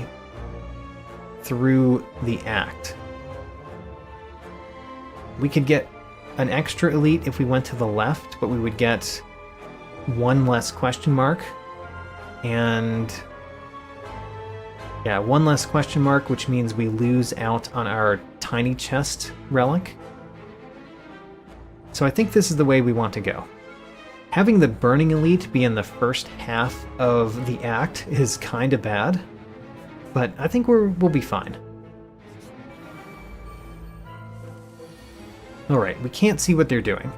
Even though we can't see what they're doing, we know that the left and the right one have multi-strike attacks and the middle one doesn't.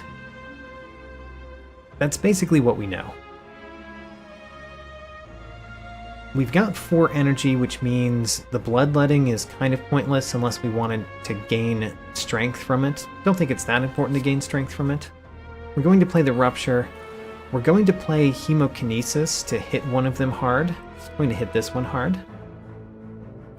And then let's block a couple times. Oh, right, I forgot about the Centennial Puzzle. Ooh, Centennial Puzzle did a lot for me here, didn't it? Because now we could play the Bloodletting. Let's play the Bloodletting now. So the Cleave does 12 damage to all of them. Let's do Cleave, and then Iron Wave kills this one for now. And then True Grit, the Uppercut, and then play the other True Grit. So we've killed one of them, we've gotten a lot of block. And we have dealt ourselves some damage, but we've only dealt ourselves some damage. Not a huge amount, right? I'm thinking we Heavy Blade this one. Actually, I don't know what this one is doing. This one might be attacking us. If that one's attacking us, we want to play Offering. Let's play Offering. Because now we can kill all of them. With a Heavy Blade on this one and a Fiend Fire on this one. Okay, we're taking damage because we're dealing damage to ourselves. Elixir, interesting potion, exhausts any number of cards in your hand. It's conditionally useful. It's really useful with the Ironclad if you happen to have exhaust synergies, which we don't, so not helpful.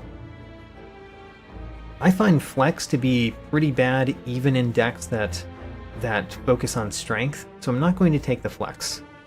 The other 2 are not upgraded and do very little, so let's skip them.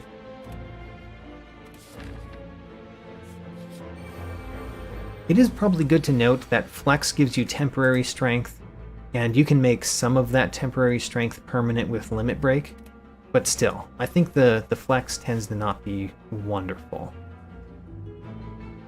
Let's start this one with Shrug It Off.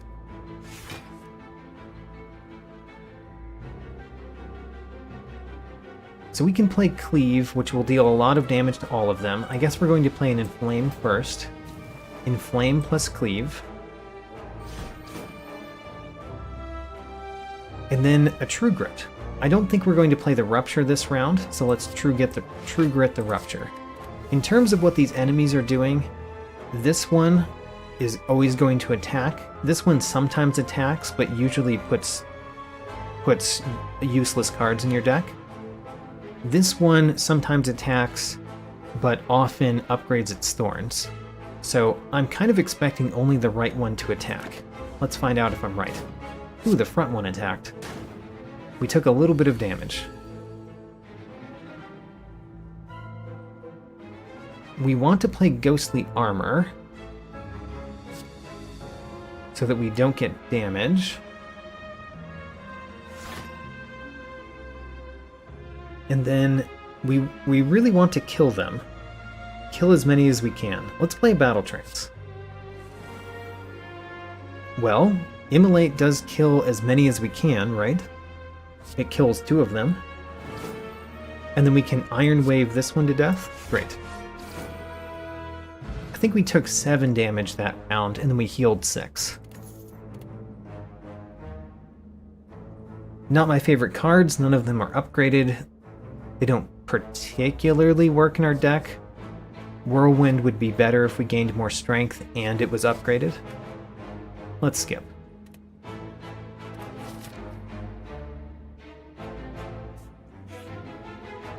Okay, this event. This event can be a very dangerous event. 2 of these Orb Walkers is so much more dangerous than fighting 1 of them. However, you guaranteed get a rare relic.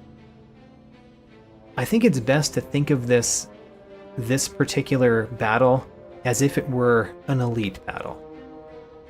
So if you're looking at this as an elite battle, you question, can I do this elite battle and the other elite battles that I'm doing? I think the answer for us is yes, partially because we have Theory in a Bottle.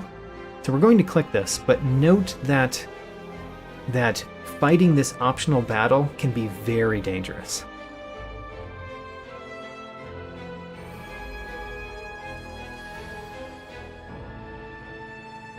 We could Fiendfire to do a fair amount of damage on the first turn.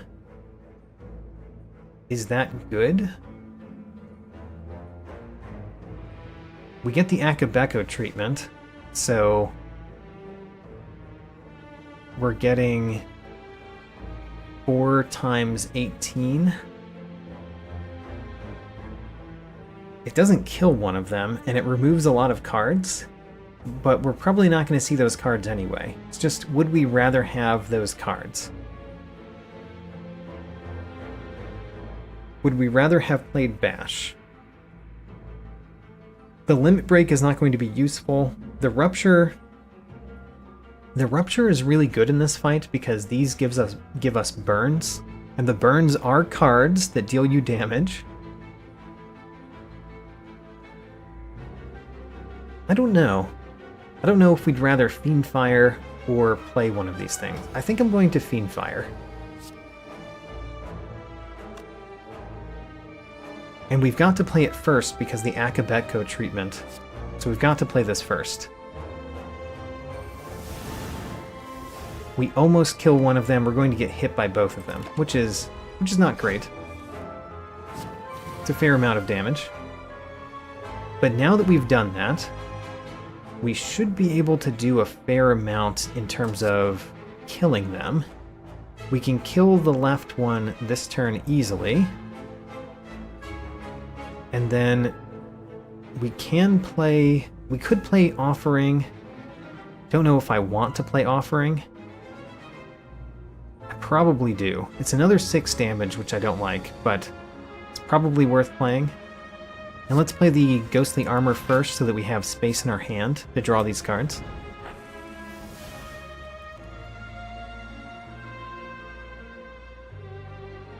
We still have a Battle Trance that we can play. We're going to play the True Grit to burn this burn. So now we've got a little bit of space. We could play the Battle Trance, draw some more cards.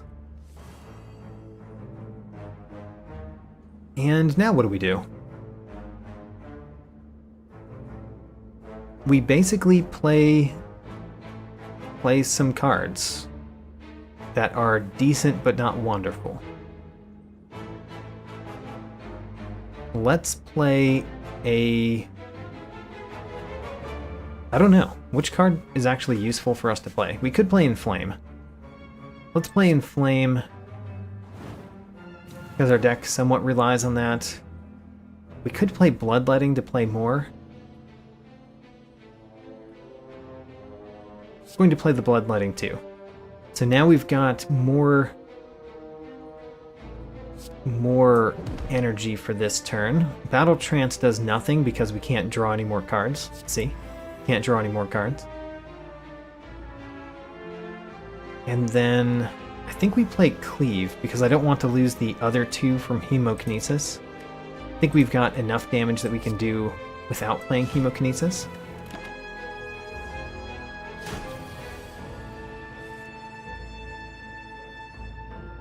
We can play Heavy Blade. Let's start there. We can play True Grit to get rid of this burn. And we can play an Iron Wave. We might take a little bit more damage. We took 3 more damage, but then we win. Alright, we took a lot of damage in that one, but we did get Thread and Needle, which was a very good relic. Getting 4 plated armor each combat can be very nice. I don't really like the choices here, though. I still don't want Anger. Anger is interesting because we draw so many cards. It's a 0-cost attack. Works kind of well with Strength. We could always burn them with True Grits or Fiendfire. Maybe we should take an Anger. Okay, we're taking Anger. I don't know if that was a good plan, but we took it. Alright. One of the things that we're definitely doing here is the card remove service. Let's just start with that. Card remove, we're removing Clash, because Clash is frequently unplayable, especially with 2 Battle Trances. Now, do we want anything else? Thinking Ahead is interesting. It draws more cards. Dropkick. Dropkick could be good if we consistently have vulnerable on enemies, which we kind of do, kind of don't. Another Shrug It Off is not terrible. It's unfortunate that it's not upgraded. The Singing Bowl... The Singing Bowl is a little bit late for it to do much, but it's pretty decent. The Bag of Preparation is actually really good. We should take that. That's only 150. Bag of Preparation draws 2 additional cards at the start of each combat. Exactly the same as the Silence starting relic, by the way. They have 2 relics that do the same thing. Usually, Orrery is rather good, because we get to choose 5 separate cards, and they can be, you know, they could be rare. It's possible. It's interesting because we no longer have enough money to choose Singing Bowl and Orrery. And when you reject the cards from Orrery, you would get the Singing Bowl effect. But we don't have the money to do that anymore. I think I will take Orrery. Let's look at some cards. So the way that Orrery works is we're looking at 5 card packs. Each of the card packs we can look at separately. We could take another Heavy Blade Plus. Not what we want. The Armaments Plus is interesting because we have a lot of unupgraded cards and a lot of ways to draw cards. So the Armaments Plus is not terrible. I think I would take it there instead of the Heavy Blade if we take anything from that one. I'm thinking about Second Wind. Second Wind can be quite nice. The attack cards, the non-attack cards that we have in our hand can be the burns that we get from Immolate, for example, as well as status cards that we get from enemies. And we could get rid of our Combust or Battle Trances or, you know, other things that we have in our deck. We don't generate enough cards for me to take Second Wind, I think. The Dual Wield is interesting. Burning Pact is interesting. Just add more draw to our deck.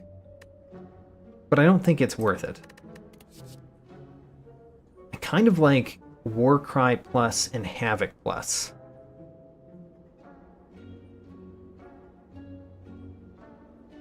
Especially Warcry Plus. Warcry Plus does something. And I don't like any of these. I mean, brutalities, we could go brutality just because why not do even more of the self-damage? By the way, the upgrade makes it innate. Because of the deck that we've built, we're going to take brutality. I normally wouldn't, though, I think. But we've built a very interesting deck that works with it, and why not take more self-damage? Let's take Warcry Plus. I like that one. Don't think we're going to take anything from this pack. From this pack, I'm certainly considering Dual Wield. Dual Wield is kind of interesting with Rupture. And I wouldn't mind dual wielding some attacks or some other things later in the fight. Yeah, let's take Dual Wield. And then the final pack, I'm considering Armaments as another block card that actually has a decent effect on it, even though it's a pretty small block amount. I will take it. Alright, so we only did not take one of the card packs. And then I think we do take this Shrug It Off. And at that point we might have enough block cards. Might. We'll see. I think the hard thing is going to be the Corrupt Heart. The Corrupt Heart might kill us. We'll find out. So we could lose all of our gold to obtain a relic. We've got 194 gold. I don't think I want that. The relic is not bad, but 194 gold for it is a little bit much. The relic adds weakness to enemies on the first turn. Oh well. Tomb of Lord Red Mask, we will skip you. Alright, Burning Elite, it happens to be the Nemesis. The Nemesis has 8 armor that it adds every turn. The main problem with this battle is actually not knowing what the Nemesis is doing because of the Runic Dome. And I can, because I have the Bestiary mod installed, I can right-click to show you that. So Nemesis sometimes is doing 45 damage, sometimes is doing 21, and sometimes is adding 3 burns to your deck. The 45 damage is extremely dangerous, and it's really nice to know when that's happening. We don't in this one. Unfortunate. Let's play Rupture. We know we want to play that. Let's play Inflame. We will not have... if we play Offering, we actually don't have enough space in our hands to take all the cards. So I'm going to play the Anger first, I think. Except that if we drew... There's some things that we could draw which would be quite good, like Fiendfire and Limit Break. I'm going to play the Anger first, which uses the Akabeko, unfortunately. But I'm doing this because we need space in our hand, because when we play Offering, the Centennial Puzzle is also going to trigger, so we're going to draw 8 cards. We still don't have enough space in our hand to do that. And we did get Fiendfire. With an extra 8 damage, it would have done a lot. Oh well. What else do we do? I think we do Shrug It Off. Draw another card. I see no reason not to do Brutality. The 1 damage is not going to kill us, right?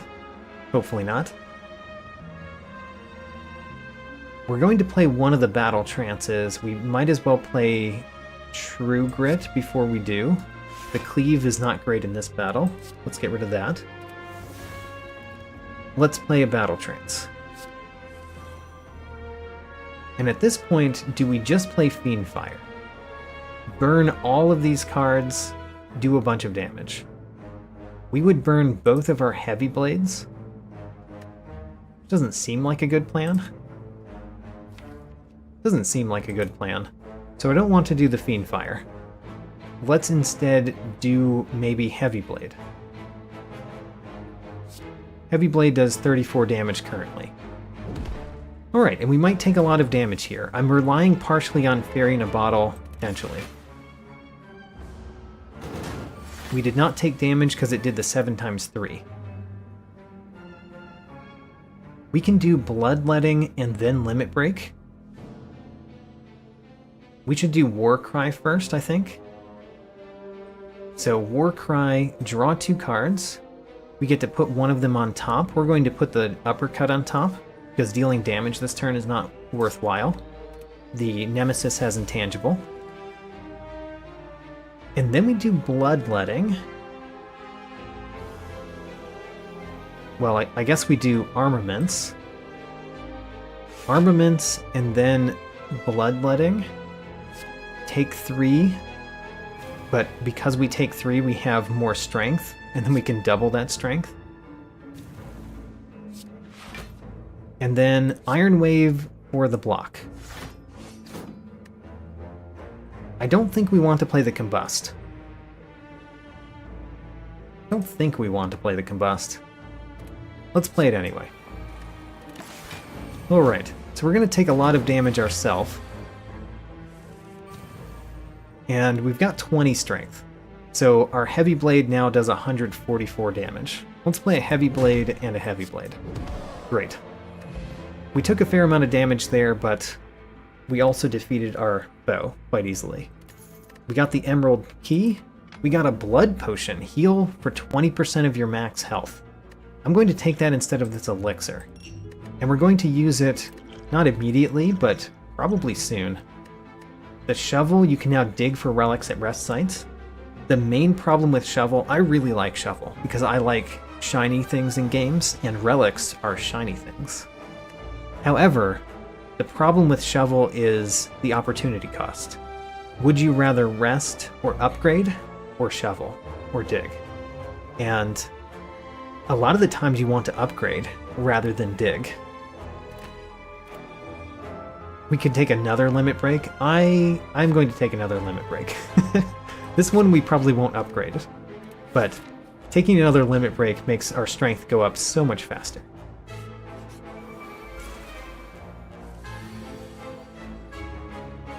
Alright, these 3 again.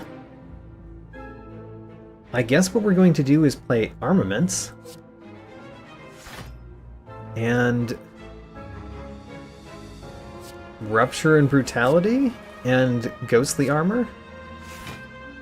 And then we can do 30 damage with this one, or we could wait for a future card to get the Akko of Beko effect on. I think Immolate would be the main card we'd want that on, or Cleave for that matter. They kind of do the same. Or I could just play the Twin Strike now. Play the Twin Strike now. How much damage do we take? We took nothing. However, they're most likely going to attack this turn because they didn't last turn.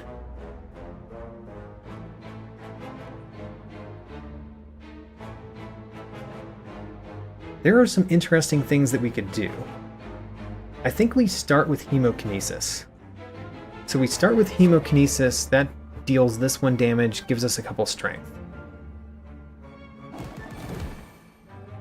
Then we play Bloodletting, which also gives us a couple strength. And then we have space in our hand to play Battle Trance.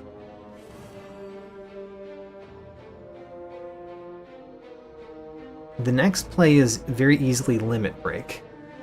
Or we could play Anger first, so that we would have more strength to Limit Break. I think I'm just going to Limit Break right now.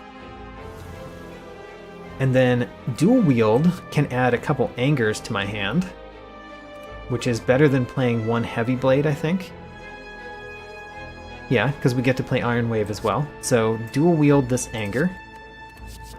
Now we've got a bunch of Angers, as well as an upgraded Heavy Blade, which does 74 damage. Let's start with the upgraded Heavy Blade. And then some Angers. Followed by Iron Wave to win. There we go. That's basically how we win. We gain lots of strength. So I do want that Flex Potion. We're going to drink our Blood Potion to fit the Flex Potion in. I don't really want another Armaments. nor those other two cards. So we skip. Okay. Would we rather smith, dig, or recall? We do have to recall at some point. We've got a couple chances to recall. So we're going to recall at some point. Do we really need to smith something? I certainly want to smith that heavy blade. Smithing the heavy blade is pretty significant.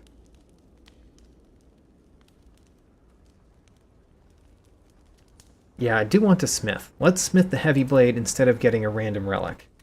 Smith heavy blade. Now we've got 2 upgraded heavy blades.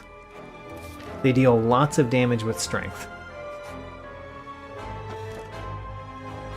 We unfortunately we don't need to take the sapphire key here because of Tiny Chest. So we could take the war paint. Let's consider if we'd rather have war paint or a random relic. It would upgrade things like Shrug It Off, Ghostly Armor, Bloodletting, the Battle Trance, the other Limit Break. I think I'm going to take the Sapphire Key here.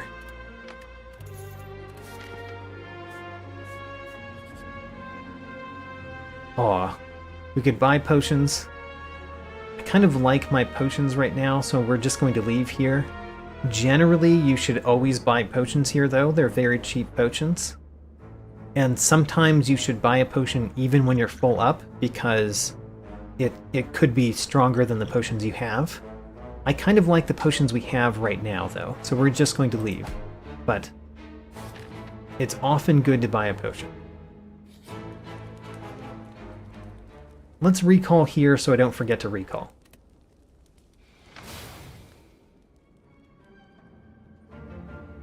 Peter, welcome to the stream, and I am happy to spread the word about Slay the Spire. It's one of my favorite games. Alright, here's our tiny chest. It's a paper frog. Enemies with vulnerable take 75% more damage rather than 50%. It's okay. We've got 2 cards that add vulnerable, so it's okay. Probably would have rather taken the war paint, but we didn't know. The giant head.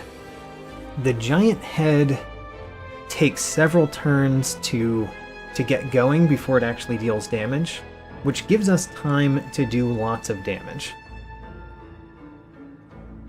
Let's play Rupture because it's kind of the thing that we do.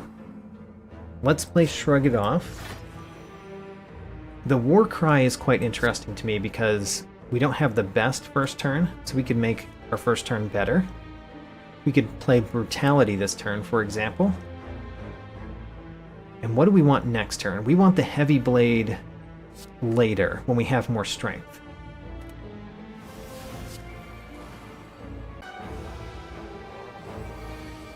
We are weakened this turn, which is annoying. It's annoying to be weakened this turn. Let's play our Inflame. I should have played Armaments first, just realized that. Made a mistake there. Let's play the Bloodletting. Gets us lots of energy and strength. And then, do I want to play Shrug It Off? I think I do, so we'll play that before we play Battle Trance. Now we've got Limit Break. I guess what we do is we play... The Offering doesn't draw us cards, so it would only give us strength and give us the 2 energy, which means we're not going to play it. We are going to play Hemokinesis, though. Hemokinesis does a lot of damage and gives us more strength. And then we double our strength, and then we play a Heavy Blade, which is doing 209 damage. Pretty good. I say that's pretty good. We have another Limit Break. Let's play the Limit Break first. And then probably Battle Trance, unless we want to play Anger before the Battle Trance. I guess we do, because we would be happy to draw Angers. Maybe I should have dual-wielded that Anger. Maybe. Unfortunately, we did not get a good hand to do more damage. So what do? Dual Wield we're not playing anymore, so we're going to play True Grit and delete it. We don't get to draw cards, so I guess we play Battle Trance because of the slow. Giant Head receives 10% more damage from attacks for every card that you play. So playing Battle Trance does nothing, but it does add slow. Then we can play Shrug It Off, and then Iron Wave will deal a lot of damage. Not enough to win, but we should not take damage here. We did not. Alright, now we double our strength because we can. And then we play Heavy Blade for 295 damage. I also got the Jaxed achievement on my profile because I gained more than 50 strength in one battle. We got Duvudal. For each curse in our deck, we start each combat with 1 strength. That would be good, except that we don't have any curses in our deck, so it does nothing. We got a Strength Potion. Is a Strength Potion better than Liquid Memories? I'm gonna say no. Ho-ho, Power Through is an excellent block card. Excellent block card. It adds 2 wounds, but notably it adds the wounds in the best place possible to add the wounds. I talked before about how Wild Strike, I don't like Wild Strike because it adds the wound into your not the deck that we currently have, but it's still good in this deck.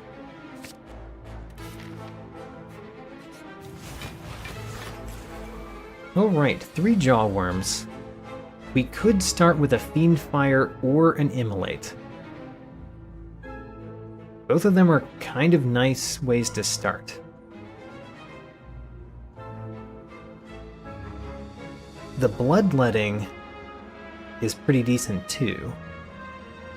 So Fiendfire just gets rid of one of them. If we play Rupture Bloodletting, we gain a little bit of strength, and then we could play Immolate to do a fair amount of damage, and Twin Strike and Heavy Blade. Seems amazing. Let's do that.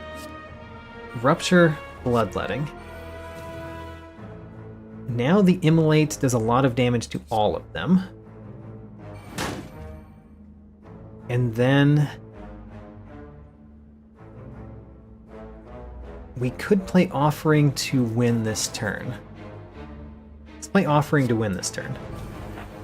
It dealt us 6 more damage, but we win this turn, so that's probably worth it. Twin Strike kills 1, Heavy Blade kills another, and then Fiendfire does a ridiculous amount of damage to that one. Great.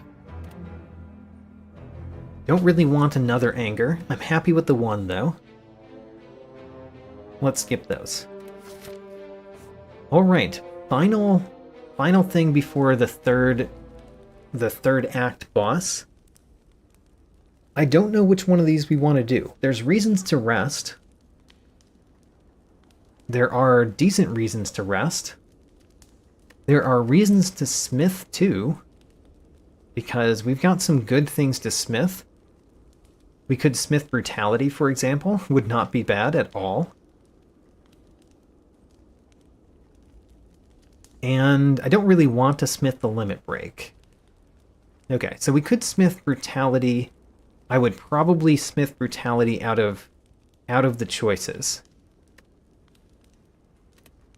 So this is smith Brutality. This is gain a lot of health. We would gain almost 45 health. So almost to our max health. I'm kind of relying on Fairy in a Bottle, though. So let's just dig. Let's dig for a relic. What do we get?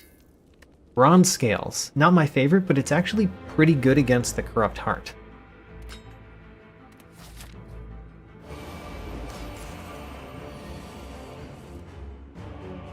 Alright, so Donu and Deka. We've got Deka on the left, Donu on the right. Donu adds strength to both of them, so you usually want to kill Donu first. On the very first turn, Deka starts attacking. So Deka is starting attacking by 12 times 2. So 12 times 2 from Deka on the first turn. On the second turn, Donu will attack. It will do another 12 times 2, except that it's doing Circle of Power on the first turn, which means that this will actually be 15 times 2 on turn 2. So turn 1, we're taking 24 damage, turn 2, we're taking 30 damage. That's how it's currently going. Let's play our hand knowing all of that. So start with Rupture, because we definitely want Rupture in this one. What do I want to do next? It's hard choices. By the way, the Uppercut is pretty decent because it removes both of the artifacts from Donu. So I might play the Uppercut primarily to remove those artifacts. I want to play Warcry next, maybe, or maybe Shrug It Off is good. Let's play Shrug It Off and Ghostly Armor. We still don't have enough space in our hand to play Offering and draw all the cards. I think we still play Offering right now. We got 2 limit breaks. How amazing. We also got the power through with the Fiend Fire, which is quite nice too. So let's play some cards. We're going to play Bloodletting to give us more strength and some more energy. Don't know if we're going to use the energy. And then maybe we play Warcry next. Let's play Warcry next. Draw 2 cards, put 1 on top. What card do we not want to burn this turn and we want to use next turn? We're using Power Through this turn. We're playing both of the limit breaks this turn. Are we playing the Heavy Blade this turn? We could put the Heavy Blade for next turn. Let's do that. Heavy Blade next turn. Actually, it doesn't matter what we're doing here, because we're going to play Battle Trance, aren't we? Okay, well, now that I have figured that out, that choice was kind of pointless. So let's play the limit breaks, because I don't think we're gaining more attack this turn. How many cards do we have? 1, 2, 3, 4, 5, 6, 7, 8, 9. So we can't play the Battle Trance yet. Let's play the limit break. One of the limit breaks, and then Battle Trance. Ooh, we got Inflame. We can play Inflame. That gives us more strength, and then we can double that strength. And then we could get rid of this Heavy Blade, or we could play the Heavy Blade. The Fiend Fire does 38 damage for each card in our hand. Never mind, I miscalculated. Donu died. Alright, so we killed Donu first turn. That's pretty good. So Deka is going to do the block 16 and give me block 16 this turn. So it's not attacking this turn. We don't need to worry about gaining strength or anything. Or gaining block, I mean. Play Brutality. Let's play Shrug It Off. Nah, let's just play Battle Trance. Could play the Armaments just to upgrade the cards. I think with as much strength as we have, we dual wield Anger, no problem. Or dual wield... Ooh, we could dual wield Twin Strike. Let's dual wield Twin Strike. So dual wield the Twin Strike. And then we have enough to play 3 Twin Strikes and Anger. Great. Should have played them in different order because of the Shuriken, but I didn't think about that. And it won't matter because of the Heavy Blade. Bam. Alright, Donu and Deka went down without any trouble at all.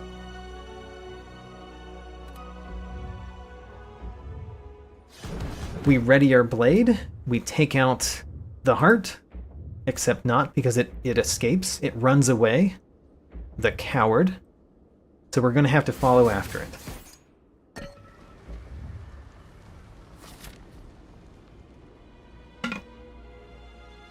We get one more fire.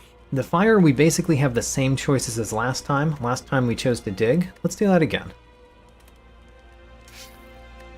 Gremlin Horn. Whenever an enemy dies, gain an energy and draw one card. It will help exactly in one battle. Terrible time to get Gremlin Horn.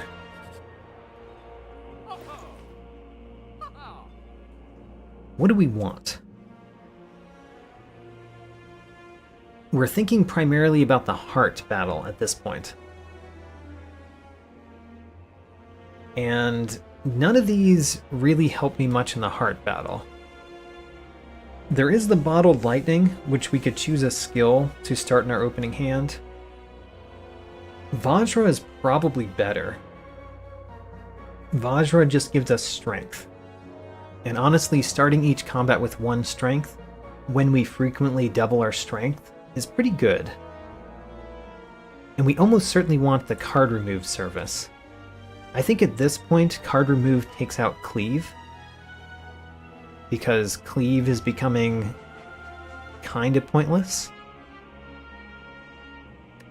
Yeah, I think card remove Cleave. We could card remove Bash. Is that better than Cleave? Because I don't think that the vulnerable is going to actually happen much at all. I think we still remove Cleave. And then I do want Vajra, and then we've got 119 to spend. None of the potions are really any better than the potions that we currently have. The only card I would consider is Shrug It Off, but we kind of only already have that. I guess Flame Barrier isn't bad. I don't really want the Evolve. I think we're going to leave. So we've got 119 gold unspent. And we go into the very final thing. And Gale mentions that Flame Barrier is good against the heart. It is good against the heart on the times 15 attack turns, which with Runic Dome we don't know which turn that is. And also you need to have it on that particular turn. It does almost nothing other turns. So it's very conditionally good in one of the battles, and I thought that was not enough. Let's start with Rupture. And then let's play Hemokinesis. We don't know much of anything about what's happening right here. So we're just going to play some cards. Hemokinesis, deal some damage. Power Through is not bad, because it gives us block, and we do want block this turn. Do we want to play Offering first? We certainly want to play Offering first.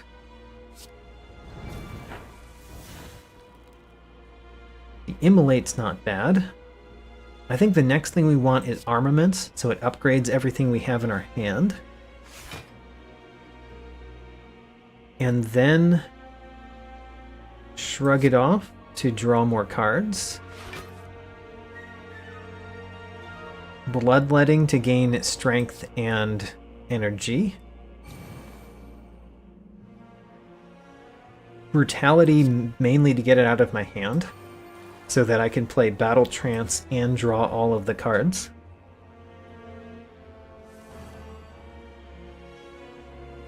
And I see a Limit Break and an Inflame. Let's play the Inflame. We even have Dual Wield. We could dual wield the Inflame, or we could play the Inflame and dual wield Anger. Let's play the Inflame. And now we're going to double that strength. So we've got 18 strength on turn 1. Pretty decent. I certainly want to play Immolate. Let's play Immolate next. Heavy Blade does 104 damage. So Heavy Blade kills the Spire Spear. That gives us more energy from Gremlin Horn. We can dual wield the Anger, and then beat the Shield and Spear on turn 1. Nice. This is pretty nice. Magic Flower. Healing is 50% more effective during combat. That actually does help us. It helps us a very small amount. It helps us with Fairy in a Bottle. So the Magic Flower actually does something, even though we have nothing in our deck that heals us, and Burning Blood is done working. So Magic Flower does something, just not much. We have an Evolve Plus that we could play. Evolve Plus can be good in the Corrupt Heart battle, because you do get several status cards from the Corrupt Heart, and we do have status cards in our deck. I have not taken Evolve, because Evolve only draws 1 card. Evolve Plus draws 2 cards. On the other hand, we could take Burning Pact, which draws 3 cards, and exhausts a card, which you could exhaust one of the status cards. I think I will take Evolve Plus. Draw more cards. Alright, Corrupt Heart, here we go. Now, because of the Beat of Death, we are going to... The very first card that we play is going to trigger Centennial Puzzle. So what's the first card that we want to play? We want Rupture.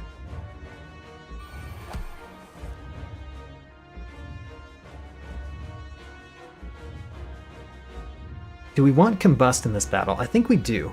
I think we basically want all of the self-damage in this battle, which is, you know, maybe questionable in some senses, but still. Do we play Ghostly Armor or Power Through first? Maybe. Maybe. Should we have played Dual Wield? I think we didn't have the Dual Wield in our hand, but maybe we did, and I made a mistake there. I'm thinking about whether we play Power Through at all, or whether we just take the damage. So we're going to play Limit Break, Combust, Brutality, and Evolve, which means the Ghostly Armor disappears. Oh well.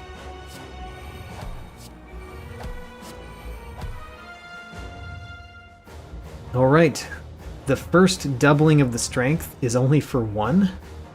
We could make that more with the Flex Potion, but we're not attacking this turn, so it's not a great turn to do the Flex Potion. Getting to 2 strength is good though. Let's get to 2 strength.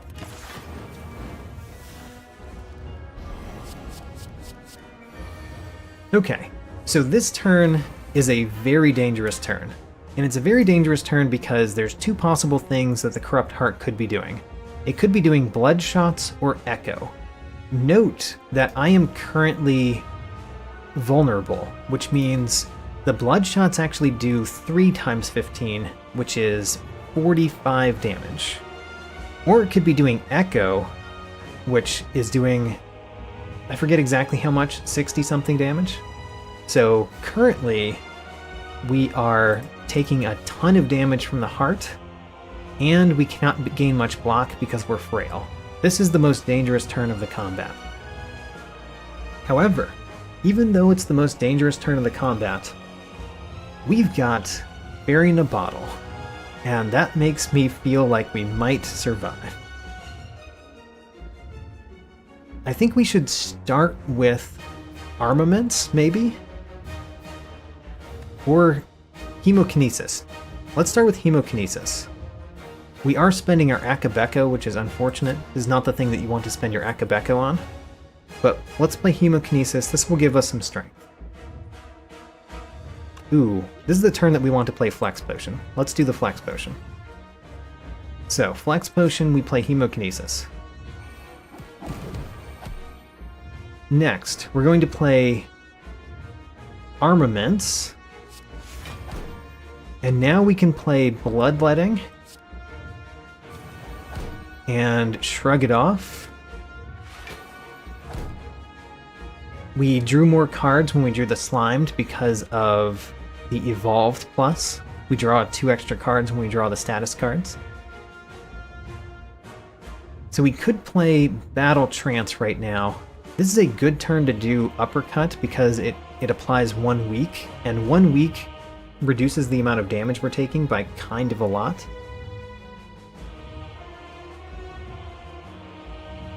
I think we play Battle Trance next. Battle Trance next, draw more cards. We got Offering. Wonderful. Let's play Offering, but let's play some things first. So we're going to play Inflame. Going to play Inflame. We still don't have enough space in our hand. I want to play the Limit Break, but not until after I play Offering. Let's play the Iron Wave. And then we play Offering. Draw me some more cards. Oh, we can't draw any more cards, right. But we did get the strength from it, which is good. So now we Limit Break. And then we play Liquid Memories, which allows us to play Limit Break again. We now have 76 strength, which is pretty good. I'm going to play Uppercut to reduce how much damage we're taking. And I'm going to play this Slime to get rid of it. Alright, now we're going to take a lot of damage here. But we're not going to die, I don't think.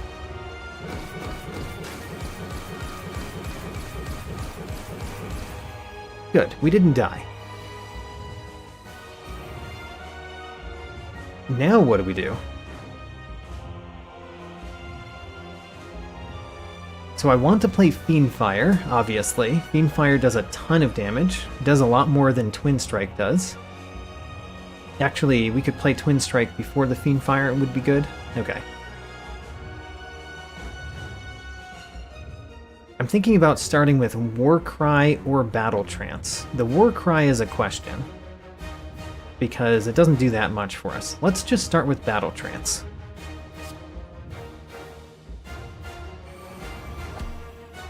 Alright, the Void is unfortunate, but at least we're getting rid of it. I think we play Twin Strike and Fiendfire. And we are going to die this turn, by the way. We're going to resurrect with Fairy in a Bottle, but this turn we are going to die, just so you know. So Twin Strike and Fiendfire. And unfortunately, the Invincible meant that we didn't do a lot of that Fiendfire damage. Then we die, and both Magic Flower and the Fairy in a Bottle take effect. And now we just have to win. We've got basically 2 turns to win. So let's win. I'm going to play Power Through to gain some block. Limit Break to double my strength, but maybe we do that after Bloodletting. So Limit Break doubles my strength. Heavy Blade deals 834 damage, but we can only do 297. So, it's too bad. We didn't win that turn. We'll win next turn. Alright, in this turn we could win basically any way that we want to win. I choose to win with a Hemokinesis because it's the first self-damage card that we added to our deck that defined the deck. Hemokinesis victory. And there we go. That was the Ironclad. One of the things that I want to say about that, I think I'm actually going to say it afterward, but let's look at our deck. So our deck was heavily focused on 2 things. One of the things was gaining strength, and one of the things was hurting ourselves. Those went together as well. But we had Bloodletting, Offering, we had Combust, and Brutality. all that dealt damage to ourselves. But then we had Rupture, and we had it in the tornado in a bottle, which made the Rupture in our opening hand every single turn, every single battle, which meant that every time we dealt damage to ourselves, which was frequent, we gained 2 strength. That strength was easy to spend on useful things. We had 2 Heavy Blade pluses, which multiply the strength that you have by 5. We had the Twin Strike, which multiplies it by 2, essentially. We had the Bash and Uppercut, which, because they added Vulnerable, which made the strength do even more damage. And we had Fiendfire, which could multiply the strength that we got numerous times based on how many cards we burned from our hand. Great way to end a fight. Immolate, and we got rid of the other one, but Immolate multiplied the strength by how many enemies were on the field, which was often 2 or 3. And then the other thing that we had in our deck, which is always good, is the ability to draw cards. Brutality gave us extra cards, and then we had 2 Battle Trances. Both are quite strong to have in your deck, and an Offering. All of those drew lots of cards into our hand, which of course was good with Fiendfire, but also was good to play our cards in the order that was most beneficial to us. And that was a big part of this win, was playing the cards in the order that they were best played in. So that was the idea behind the deck, basically. Now let's go out of this, and then let me talk more about the Ironclad in general. Now that we've seen one way that you play the Ironclad, I want to talk about other ways that you play the Ironclad, because I think that the Ironclad has like a couple ways that you can play that achieve victory. We did get 5 champion, so this is very interesting. The champion benefit, which says defeat an elite without taking damage, that does not count self-damage, which was very important for us because we dealt a lot of damage to ourselves. Also, you could see the Overkill, deal 99 damage with a single attack. We did a lot more than that.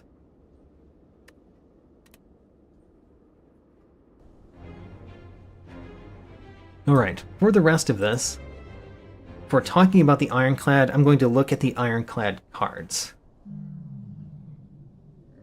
And we need to go through the plot devices first. So, if we look at Ironclad cards,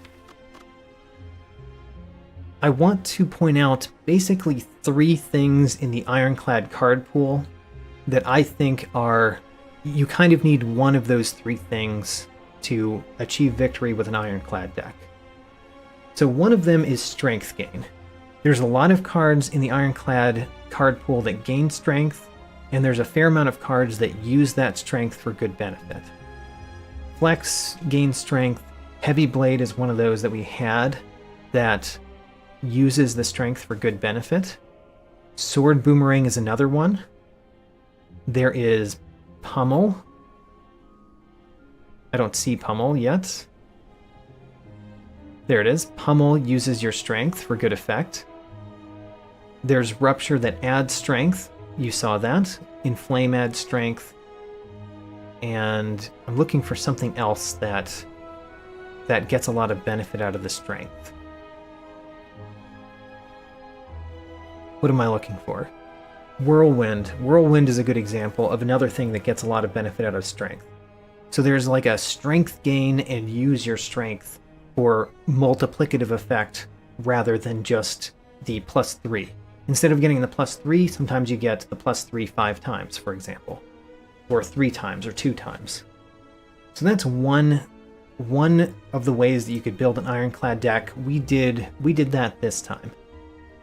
The other way, which I consider significantly more powerful and relatively easy to build, but you do have to find the cards, and we just didn't find them this time, is one that heavily relies on exhaust. So things like True Grit, Dark Embrace, especially Corruption. Corruption allows you to exhaust a lot of cards. Fiendfire, anything that exhausts down here. Exhume is one of the things to point at. And there are powers that are affected by exhausting cards. I'm looking for one of them right now. Feel No Pain is a particularly good card in that one. Exhausting cards in the Ironclad can be a really strong way to build a deck, because there's a lot of ways to exhaust cards in the Ironclad card pool, and there's a fair amount of ways to get good effect from exhausting cards. You really only need 2 of them. Like if you take Feel No Pain and something else that gains something from exhaust, especially I'm looking for a particular one, Dark Embrace. So Feel No Pain and Dark Embrace, if you got one of each of those, that can be the core for building an amazing Ironclad deck that has a lot of exhaust synergies in it. Because you only need a couple of synergies and a fair number of cards that exhaust things, and you can go wild. So that's the second way I think of building Ironclad decks that kind of work. And I think this is the way that is most consistent for me winning, is to build something that is based on exhaust. The third way to build Ironclad decks that I think is very good is building a heavy block deck. The problem with that one is it relies on a few specific cards to really work. One of those cards is Body Slam. Body Slam makes it so that all of the block that you gain does a ton of damage. Another one that's almost necessary is Barricade, which keeps the block that you build every turn across turns, so you can build up that block a whole lot and then unleash Body Slams with it. And then other useful cards in that particular one. Flame Barrier is pretty good. Feel No Pain is still good in that one. And the other one that I'm looking for doubles your block. Where is that one? Entrench. Those types of cards put together can really make a deck that gains lots of block and does a lot of damage. And that's all you need to win, is gain a lot of block and deal a lot of damage. And that's one way to do it. I think that deck is harder to build because you almost need Barricade for it to really work. And each of these, I've talked to them as if they're separate decks.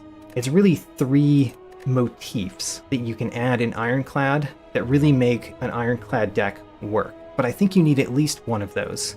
If you have 2 of them, it's fine. If you try to build all 3 into one, it's kind of too much. Anyway, that concludes my Ironclad run, which also concludes my Overexplained series. I've done one of each of the main characters in the game now, and I hope you all liked it. I did get a fair amount of reaction from the community on this, so it seems like it went pretty well. And hopefully this helps you play more like me, which I assume is something you want to do, because I like how I play. Anyway, there are other people that play differently than me, but through my Overexplained runs, you take a peek into my brain, and this is how I play Slay the Spire. That's it. Thanks for coming. Hope to see you in the next one. The next one will be another Slay the Spire challenge run that I do.